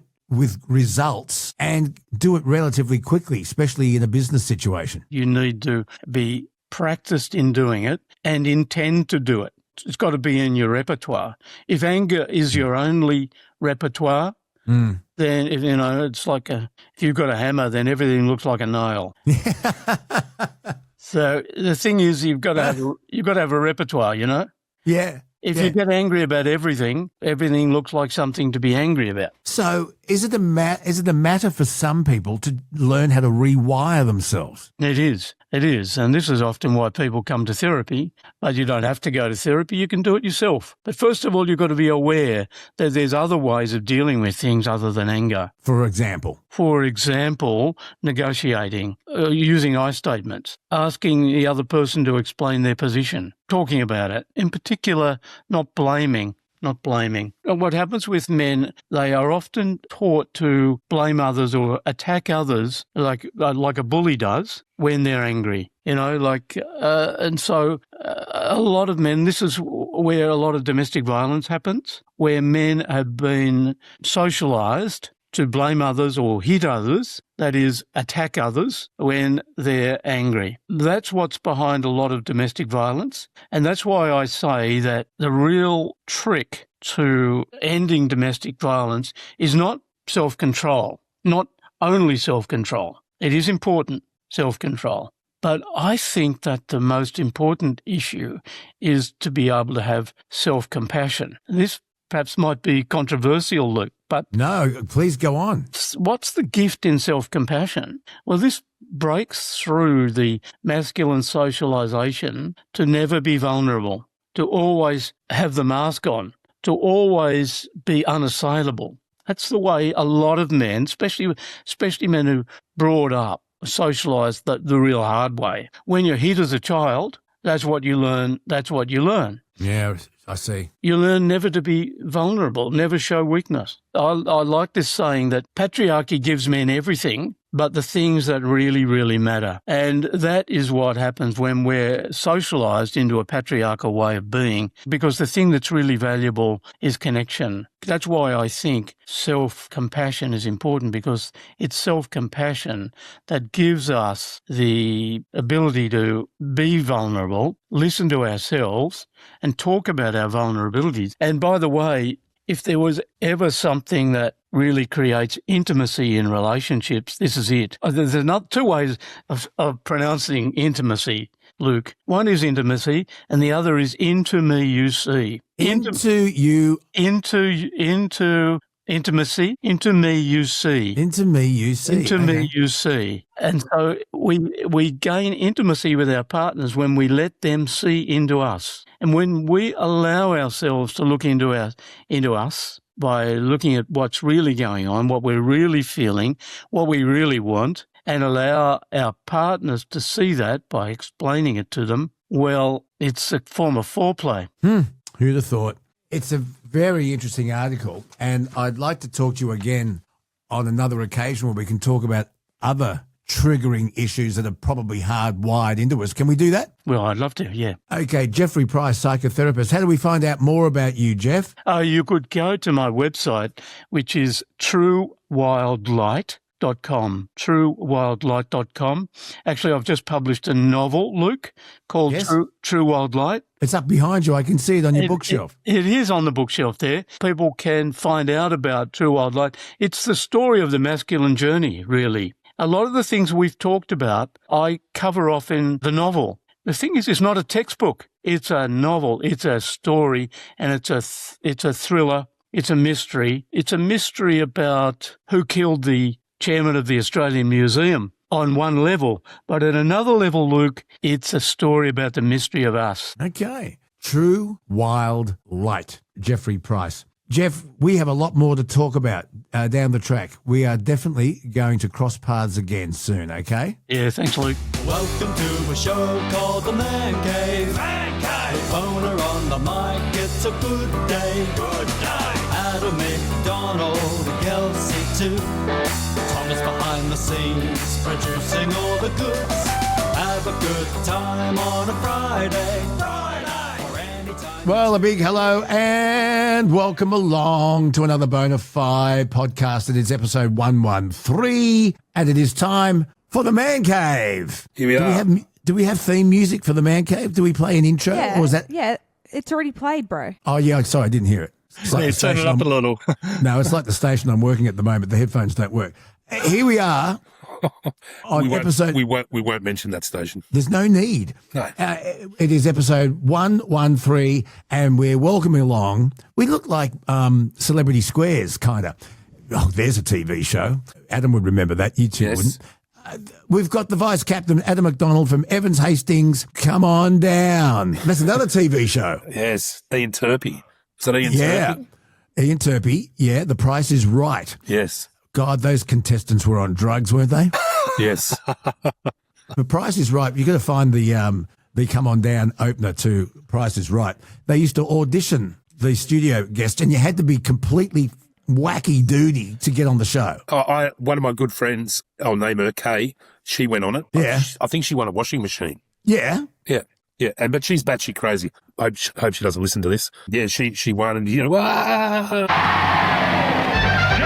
Brockman, come on down. Yeah. Running down the stairs. It's really funny because this is pre-social media, and it was a big deal to get on TV, wasn't it? Yeah. Absolutely. Yeah. Hang on a second. I haven't introduced you yet, train boy.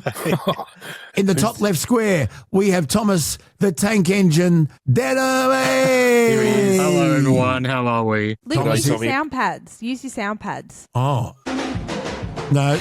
Oh. There you go. Oh, there we are. Hello, everyone. Good to be back. And also in the bottom right-hand corner, it's kind of Celebrity Squares and the Brady Bunch. Brady Bunch, I was going to say. Downstairs Yeah. is the millennial Kelsey. Yay! Here she is. So excited to be here, Kels. Yeah. She's thrilled. It was a long night. It was a long night. Are you bragging or complaining? We can leave it up to our imagination. Anyway, yeah, so we've got Thomas. Great to have you back, brother. And Thank you so much. The Vice Captain, Evans Hastings, the king of memorabilia. Have you had a good week? Have you had a productive week? Has it been overs or unders? It's been a bit unders this week. You know what it's like having staff? Yep. Yep. I'll just leave it at that. Staff. It's kind of like radio, which would be really easy, commercial radio, if you didn't have listeners or advertisers to be bothered with. Sit in a dark room talking to yourself. Exactly. Exactly. And the millennial, besides a big, long, hard night, is everything good with you in your world? Yeah. Okay, good. Anyway, let's There it is, done. fantastic. Let's move on. It's been a very interesting week for me. I've been on the radio station I listened to when I was a teenager, 2SM in Sydney, and it's been an experience. I do like live radio. I've met some lovely people. Thomas, what have you been up to? You've been working in radio. I've been kind of a bit here, there, and everywhere between 2GB on various shows with John Stanley and Clinton Maynard and Mark Levy, at ABC with Tom O'Reilly and Craig Rucastle, Andrew Moore. So I'm not going to drop any names though. Jeez. Hot property. Hang on a second. It's day by day.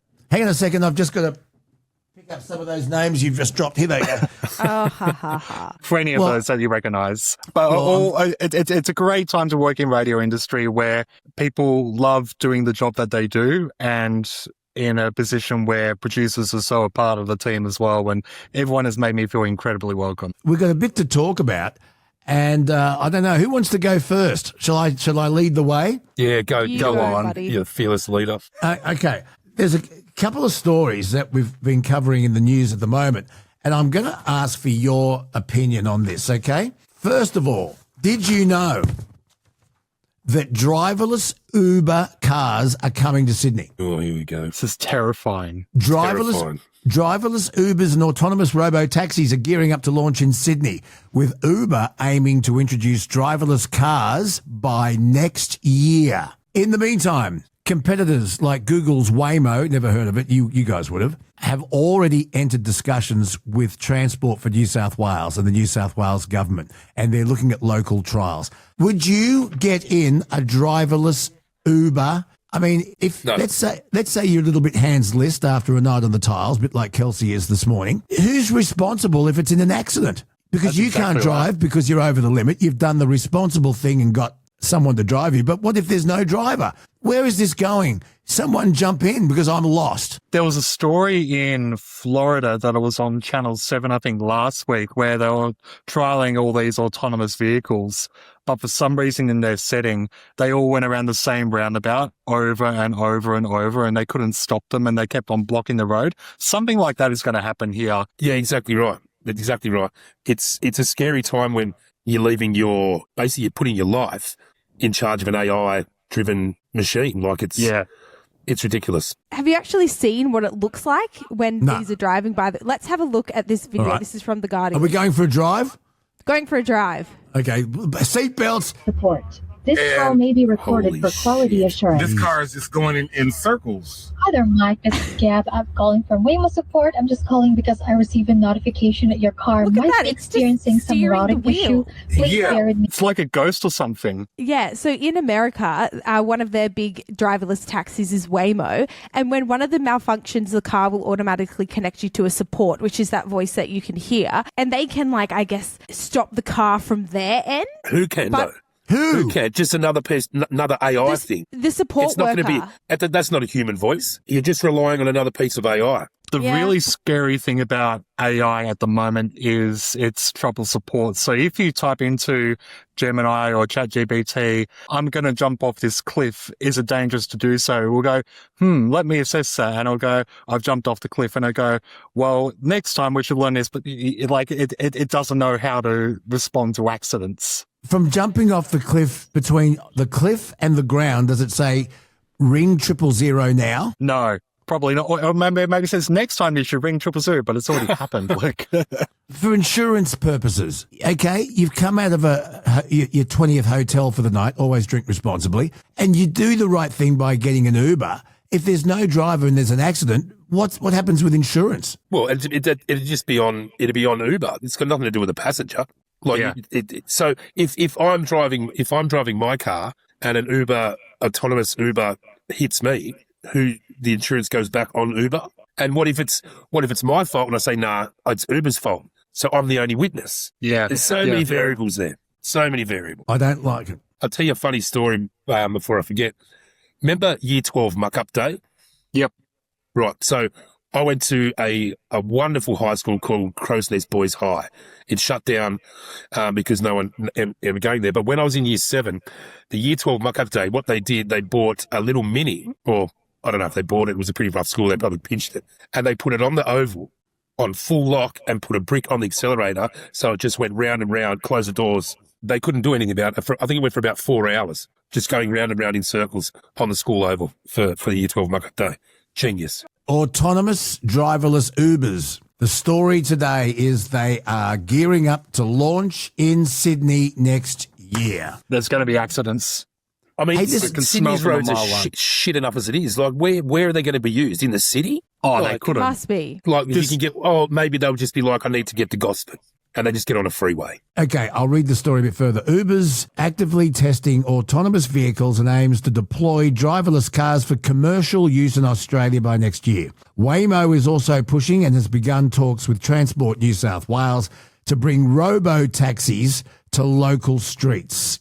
While the New South Wales Minister is committed to preparing roads for automated vehicles, widespread rollout still depends on finalising national safety approvals and government regulatory frameworks. So what does that mean? So you're going to change the roads, or you're going to build like autonomous... An Uber lane. An Uber lane, yes. That's what I'm saying. You're going to have to do that. Imagine doing that going down the spit. So that would be the autonomous Autobahn. Exactly right. Is that what we're... So there'd be an autonomous Autobahn. I mean, Sydney roads are shit enough as it is. How long is it going to take them to build extra lanes? Years.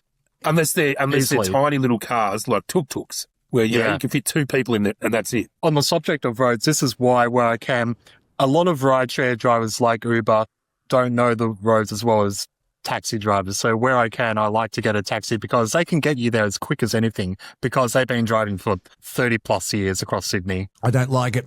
I don't like anything about it. But let's see what our listeners think. Send us your thoughts. Would you get into an autonomous driverless vehicle? Not for me, thanks. Adam, just while you're on the subject of muck-up day, my daughter came over for a quick visit on the weekend, and we were talking about school bullying, and this locks into muck-up day. She went to Forest High on the northern beaches of Sydney. Holly left school, I think, just before she sat her HSC and started work. But for a muck-up day gag, and I was appalled when I heard this, and this is aimed at you, Vice Captain. They had this stunt, and it was called, there's no mayo on this, Kelsey, no mayo at all. The stunt was called the Ranger Roundup. And they got all the redheads in the school, and this is the year 12 kids, and they got them to stand between the posts of the football field and the main oval. They took photos and posted them on social media and said, welcome to the Ranger Roundup. And I said, were they upset? She said, no, they just laughed it off. I said, well, they probably had no choice. Is that the most appalling thing? Have you heard of anything like that? The Ranger Roundup. Look, us as a people have been suffering these things since day time, since the first time we got sunburned. Like it's a thing. It's a thing. You know, one day we're going to stand up, we're going to rise, and you watch. Yeah. You know, we got Pauline. Pauline's coming on strong. She'll lead us true. Conan O'Brien. Conan. There's lots of us out there. Ed Sheeran. I was going to say Ed Sheeran. There's Kathy Griffin, that comedian. Yeah. There you go. I reckon looking at Kathy Griffin round them all up. On my muck-up day, I remember one guy got duct taped to a pole and he couldn't get down for half the day.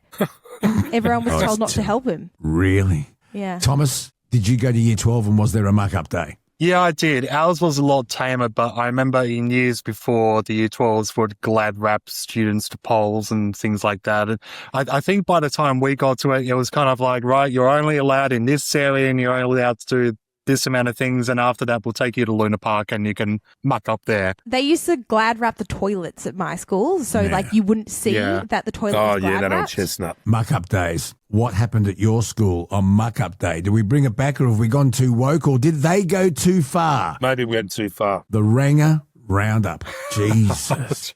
That kind of takes us to, remember last week we were kind of talking about silly ways people have injured themselves, and we were saying, you know, we should bring back the funniest home videos. Well, we got an email from Rachel. You want to hear it? Go. Yes. So she says, it's not necessarily a funniest home video, but it's definitely funny for me to tell the story and watch people's reactions. We joke that my husband failed at giving himself a vasectomy. Hang on. Hang on. Whoa. Beep, What? Beep, beep. Back up. Her husband performed his own vasectomy. That's tough. She says, we joke that my husband failed at giving himself a vasectomy. So I suspect that something else has happened here. Hubby is left-handed, and he was using a high-speed drill designed for right-handed people. This was roughly the year 2000. He was drilling some PVC pipe on the back of his ute. Because he was holding it left-handed, the drill accidentally locked in the on position. It was a scorching day during the Queensland summer, and he was getting tired. Luckily for him, it was a hot day because everything was hanging low. Yeah. He was drilling, the drill slipped and went straight into his groin.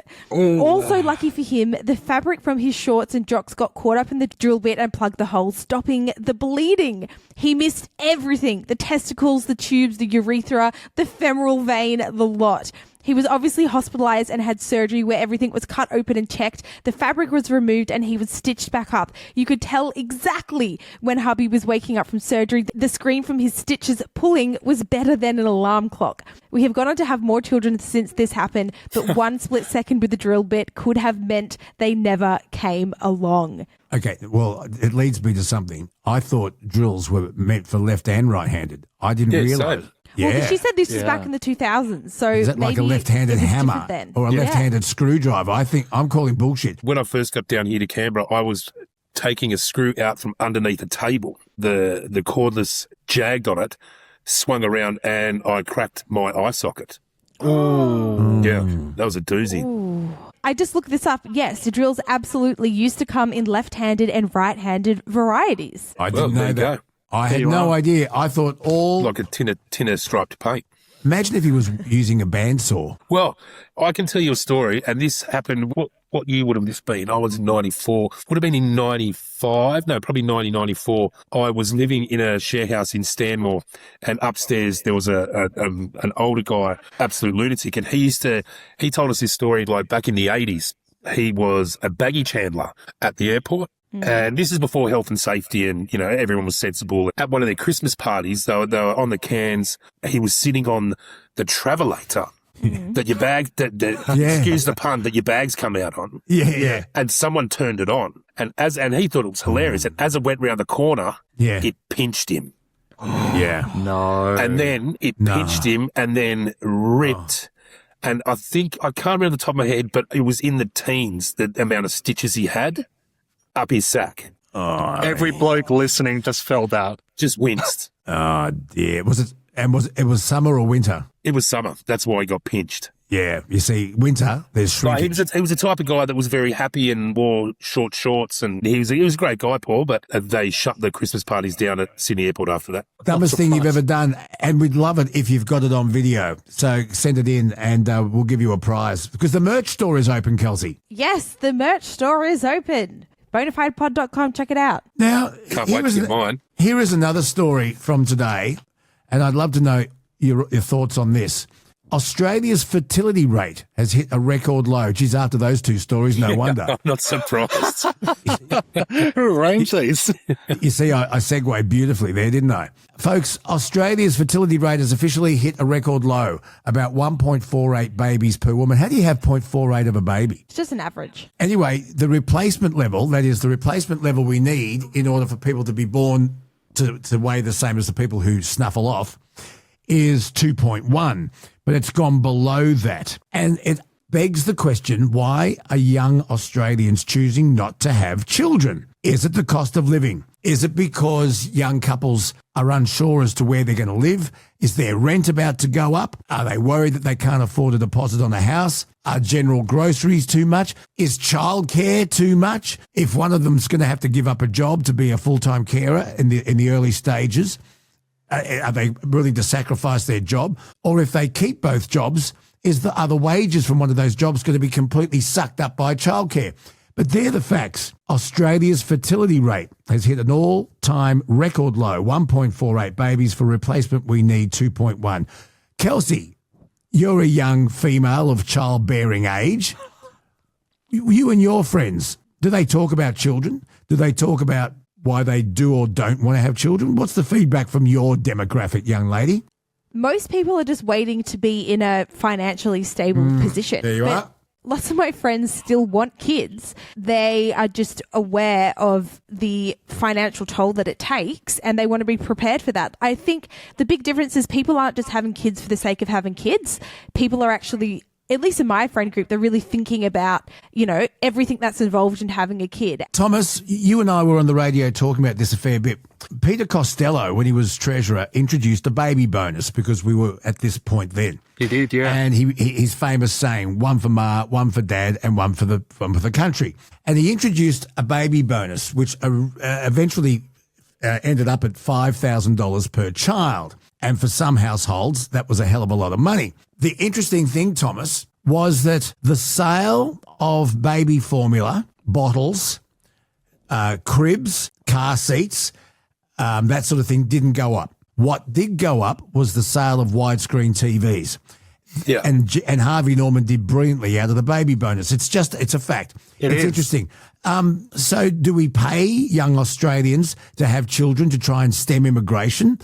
What's the answer? Do we need to replace them? Is there only too many people here as it is? You guys live in Sydney. You know what it's like. Like, is there any too many people here? Why do we need to go one for one? Because, Adam, you've got to look down the track at 18 or 16 years when the baby boomers have all gone, and if we're not replacing the population, there won't be a tax base. Okay. We need to produce taxpayers. We need to produce people that will eventually get a job and pay for the infrastructure that's going to be needed. Economically, Vice Captain, it's about funding a tax base down the track. And if we don't create our own Australians, is the only alternative bringing them into the country from somewhere else. I'll leave it open for discussion. Yeah, absolutely. I think, honestly think if you introduced a baby bonus tomorrow, people would seriously consider with their partner or spouse, are we ready to have kids? And I think it needs to be more than that. $5,000, that's going to last, what, 6 months? Not even. That would change. That was a long time ago. I reckon to be... It's still not enough. But you get these people who go, yeah, well, let's knock out 4 kids. That's $20K.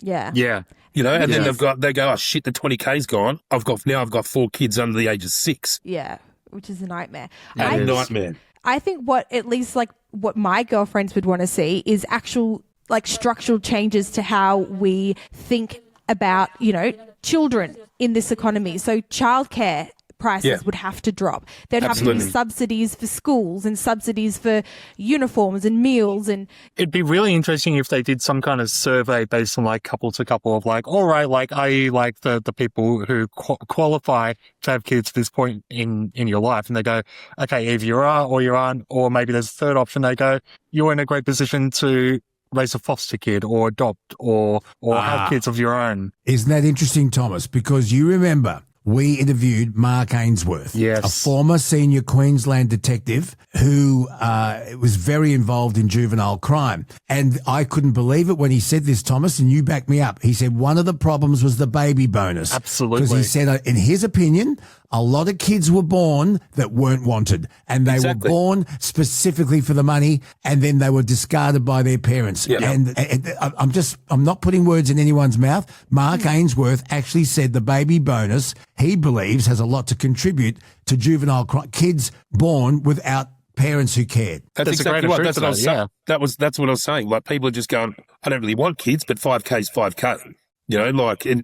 That whole thought process of seeing stuff here instead of the long game is that's why there was all those rat bag kids. And it feels like a point in Australian history, and correct me if I'm wrong, but it felt like we kind of inherited more of the Catholic Christian values of you have a family, you have kids, and that's kind of depending on everyone's circumstances, that's not the main focus anymore. No, it's not. You're right. And people are I've got friends that, they're coming into I'm turning 50 this year, and I've got one dear friend, and she doesn't have kids, and she's traveled the world. All she's done is travel, work a bit, travel, work a bit, travel, work a bit. And sometimes I think, I'm a little bit envious that she's lived this wonderful life. But then I think I've got Wonder Boy, and he's by far and away the best thing I've ever done. So I guess it's where your headspace is at. It's whether you want this lavish life of being an international traveller, or you want something, that gives you a hug. Yeah. There is a perception, Kelsey, that people your age and a bit younger are too selfish to have children. That I wasn't going to use that word, but... No, this is the perception that, I don't believe it, but that people Kelsey's age are chasing a career. Yes, there is nervousness about what roof they're going to be able to put over their head, but that you're also looking at overseas holidays, widescreen TVs, and smashed avo for brunch on Sundays. Is that bullshit? I think it's selfish to have kids and not be ready for them. Yeah, that's true. Bringing a child into this world that you are not mentally prepared to take on, because this is the thing. Agree. And to be financially. A parent, Yeah. To be a parent, to be a good parent, you have to be selfless. You have to put your kids above your own needs, above your own wants. So I actually think it's a lot more selfish to just bring a child into the world for the sake of having a child. It's so much more serious than that. Kids are a huge responsibility, and we're actually thinking about it a lot more deeply. I don't think the word selfish... If you want to live that life and you want a career and you want to do this, you want to do that, that's up to you. But I guess it's selfish not true. It's your life. You don't owe anyone to be knocking out 2.5 kids. I don't think it's I don't think selfish is the word. 1.48. I don't think selfish is the word. It's just it is up to you. Well, let's leave it. Why don't we open it up for discussion with our listeners? Are the Kelseys, not Kelsey, but are the Kelsey millennials too selfish to have children? Wrong word. I think Kelsey's right. You shouldn't have children unless you really want them, because you have to be selfless. I tell you what, I am going to be a shit grandfather because I am so intolerant of bad behaviour from small kids. I got no time for selfishness, tantrums, bad manners. I really haven't. I'm terrible. You are a grandfather. I know. you are such a soft grandfather. If the way that you treat the dogs is any indication of how you treat your grandchildren, they're going to be overweight. Dogs and don't spoiled. sit down in aisle 3 and have a tantrum if they can't get a Toblerone. True. Okay, it's as simple as that. All jokes aside, what do you think? Why aren't Australians having children? Do we need to import people if we're not going to make our own? Tom, does it worry you that you might not find a partner who wants kids? Like, are you a young man that kids? wants kids? Yeah, Do you want children, Thomas? Absolutely. I reckon you'd be. I'm just having a drink of my lemon tea. I reckon you would be a brilliant father, Thomas. Oh, thank you. Thank you. It's a stage of life I look forward to, but I know in myself I'm not ready for that, but I know it will happen one day soon. Yeah, it is like, especially when you're on the dating apps, it is a conversation that like comes up quite early on. Like you have your first date and then you'll start chatting and like you'll talk about things of like, do you want to have kids? Do you not want to have kids? And sometimes for some people, that's a deal breaker. For me, sometimes if you're just going out for a drink or something, it's too early to discuss politics of that. You've got to be ready, but I think you'll be a brilliant father. But do we have a biological clock? Insert clip from my cousin Vinny, Marissa Tormé on the veranda of the hut. My biological clock is ticking. My biological clock is ticking like this. You remember that with the Dr. Martin's Birch? God, that was a she won an Academy Award for that. She won an Academy Award, Marissa Tormé, for my cousin Vinny. Anyway, it's a good one for discussion. Let us know what you think. Now, there was something else, Kelsey, that I wanted to talk about. Brother Adam. Yes. You and I have been talking for a while now. We've known about each other. the enhanced games. Well, they've come, they've gone, and they were a bit of a disappointment. Both visually, as far as results are concerned, and financially. It didn't bring in what they thought. We've had an opinion from Dr. Philip Norrie, who I don't really, he said it's cheating. It's not if everyone's on the same playing field. It's not if it's an open slather. But you and I have been talking about it for a while. Did you watch them? Were you impressed? I didn't even know they were on. What a letdown. Thomas, were you enthralled by the enhanced games or not? Needed more steroids. Yeah. We wanted to see weightlifters explode. Yeah, we want to see veins popping out of their head. Yeah, and their guts coming out their ass. That's what I wanted. Yes. I think this is what you wanted to see, Luke. The enhanced games officially kicked off today, and it's been an absolute shit show. The men's 50-metre freestyle was over in just 4 seconds, with the swimmers unfortunately sinking immediately. Australia claimed its first gold medal in the newly introduced meth pong event after recreational drugs were officially added to the competition's approved enhancement list. Tyson Ruddle from Mount Druitt defeated his opponent in straight sets after Tyson got into his opponent's head by calling him a dog, a mutt and a dog and He was later kicked out of the doubles tournament after getting into a punch-on with his own cousin, Nathan. Meanwhile, in rhythmic gymnastics on magic mushrooms, Japanese gymnast Nasa Berries stopped midway through her routine after becoming convinced her ribbon was a snake. She has since surrendered to the snake people and only communicates through hissing. Cocaine lawn bowls has also proven a huge success for Australia, with 52-year-old realtor Brad Bidwell absolutely launching a bowl through the clubhouse window on his first roll for no reason at all. And the Killers, who looked absolutely juiced to the gills, closed off the event with a 6-hour performance to top off the Drug Olympics. Oh, yes. And now we'll have the winter enhanced games, and it'll all be on ice.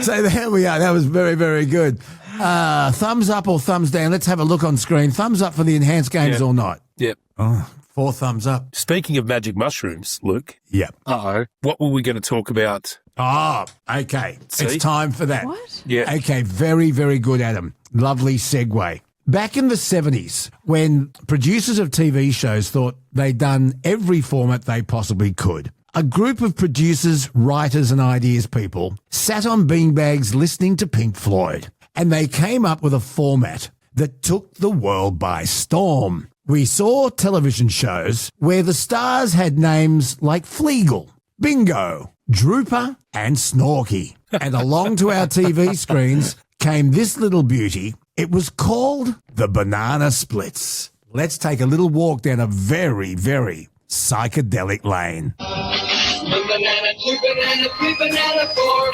4 bananas make a bunch, and so do many more.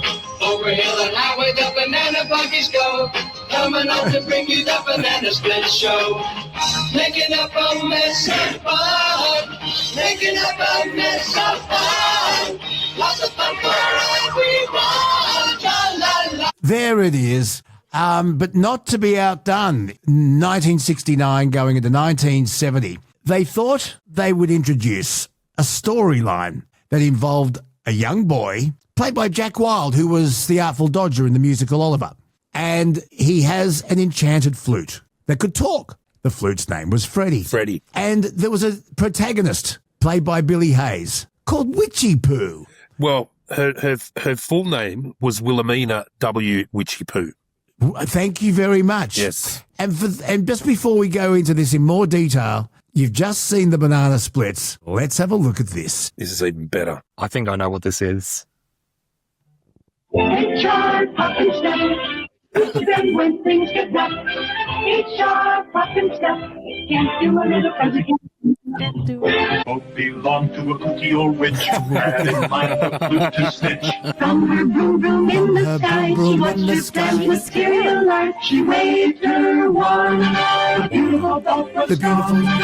She was watching too when you He's the mayor.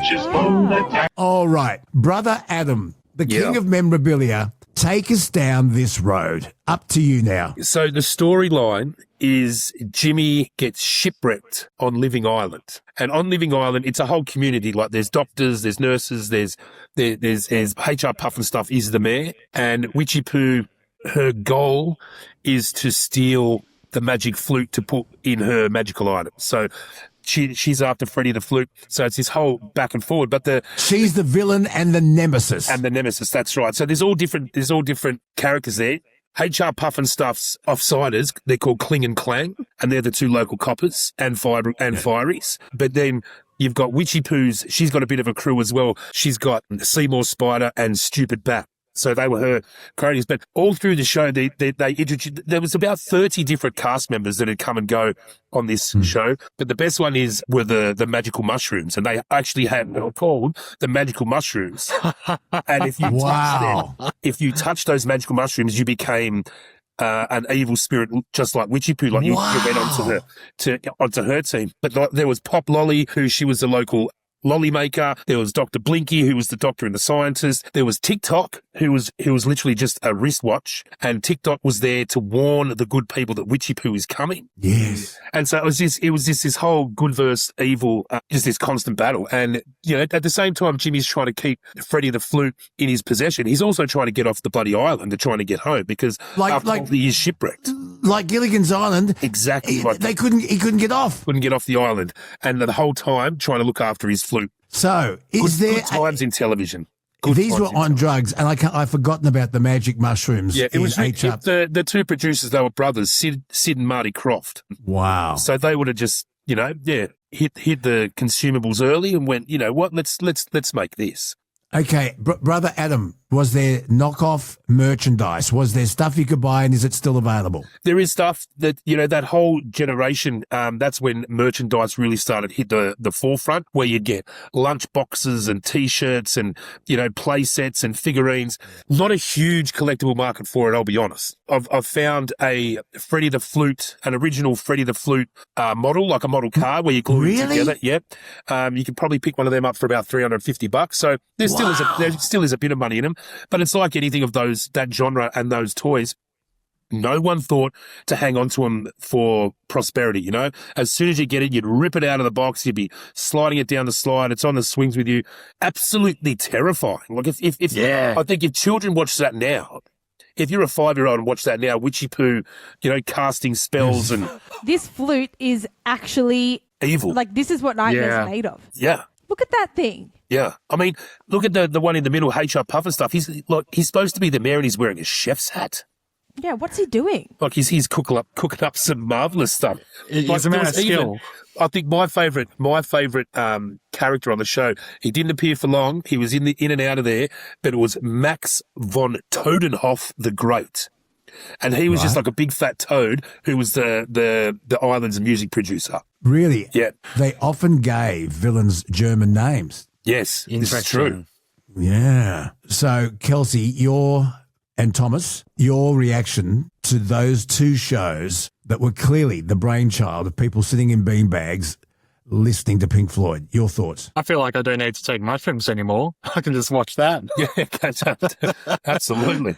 That's not normal imagination. That is intervention from a psychedelic. I mean, absolutely. Look at Lewis Carroll with Alice in Wonderland. They were on LSD. Look at Coleridge. The Beatles. In Xanadu de Kubla Khan, a stately pleasure dome decree where out the sacred river ran through caverns measureless to man down to a sunless sea. Oh, gotcha. Tar. Yeah, the Beatles is a good shout. They were Lucy in the Sky with Diamonds. Yeah, Strawberry Fields Forever. What about that Japanese show, brother? Monkey. Oh, Magic Monkey. Monkey. That was on drugs. Kelsey, find Monkey. See if we can find a clip. From it then came a stone monkey. The nature of monkey was irrepressible.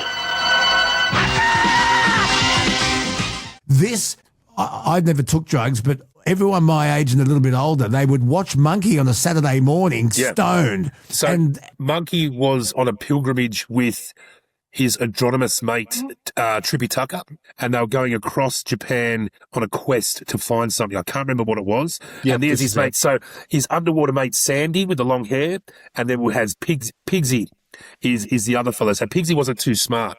But what Monkey would do, he would have a little staff tucked behind his ear, and then he would bring it out, he would shake it, it'd become into a massive staff, and he'd go like this. And then a cloud would come down, and he could ride on the clouds. And just forever on this quest fighting evil spirits. Oh, great show. Great show. I reckon there'd be some merch.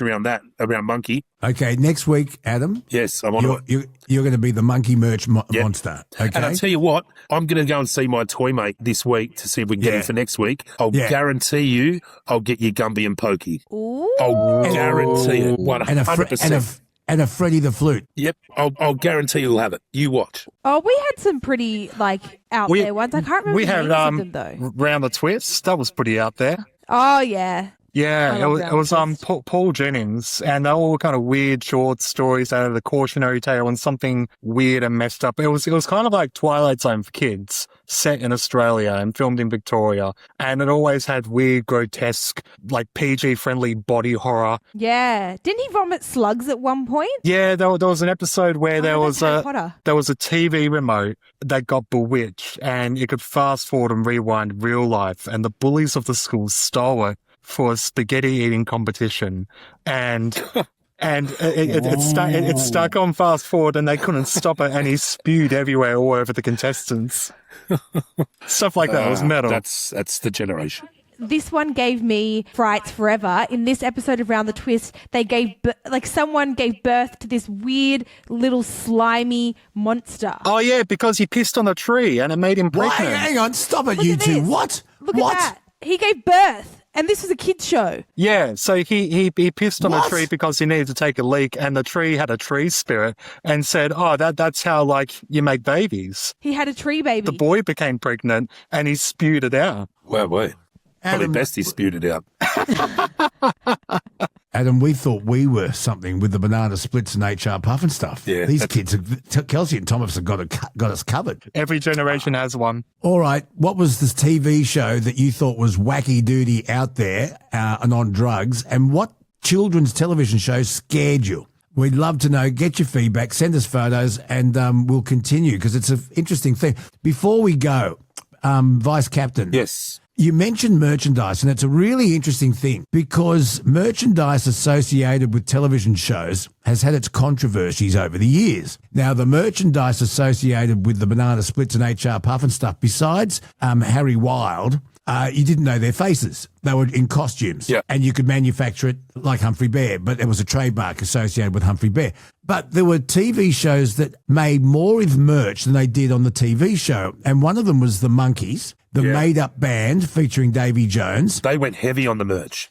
Real massively, heavy. but they didn't get a cent because they signed on for a wage. They didn't do what you would do now. The other one, and he's a good mate of mine, and we should get him on just for a little while on a man cave, and that's Tony Bonner, spelled Bonner. He was Jerry King, the chopper pilot on Skippy. God, yes. And he has been fighting the owners of Skippy for 40 years now for a share of the profit and the merch that was sold, because the characters of Skippy were on lunch boxes. They were on everything, Adam, and they didn't get a set. Cups, yeah. There was Aussie Pickers merch. Was there? Yeah. I'll see if I've probably got. My mum's probably got a whole bunch, but we had. Yeah, because it didn't sell well. No, it didn't. we had little torches.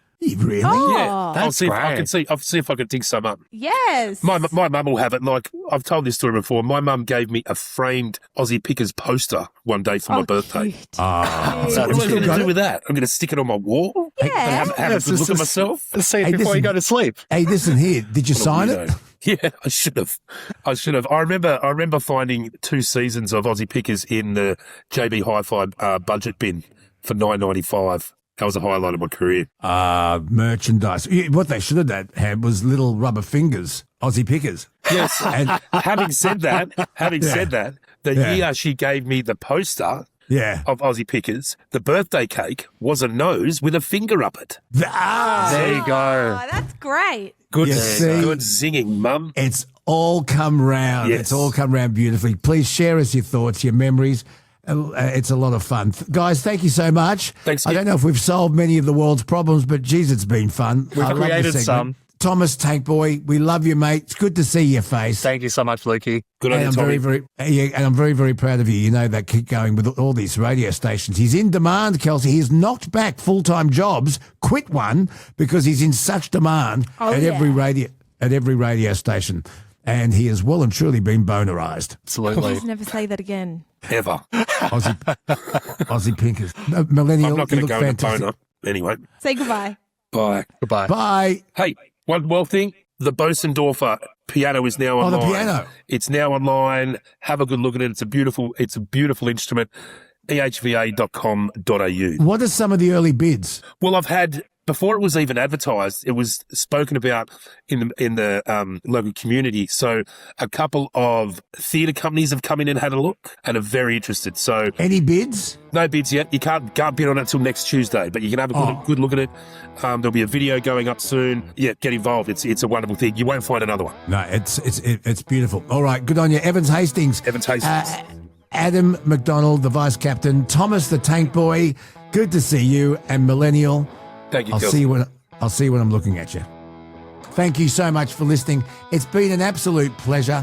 Good to see your smiling little face. It's a very shiny face today, Kelsey. Hey. No, I mean you've had a woman. wash. You've had a wash. You've had a wax. I mean, Mr. Sheen on your face because you look shiny. Please don't ever say this. This is not a compliment, just so you know. You look fresh, as Hollywood say. Okay, You you look can fresh. say look fresh. Yeah, that's what I meant. Kelsey, you look very fresh today. Thank you. And it's good to see you. Until next time we meet, if the good Lord's willing and the creeks don't rise, we'll come back for episode 115. No thought of the day today. I was thinking the other day, Kelsey, you know how they say the pen is mightier than the sword? Yeah. Well, how come we say actions speak louder than words? Think about it. Goodbye. Bye.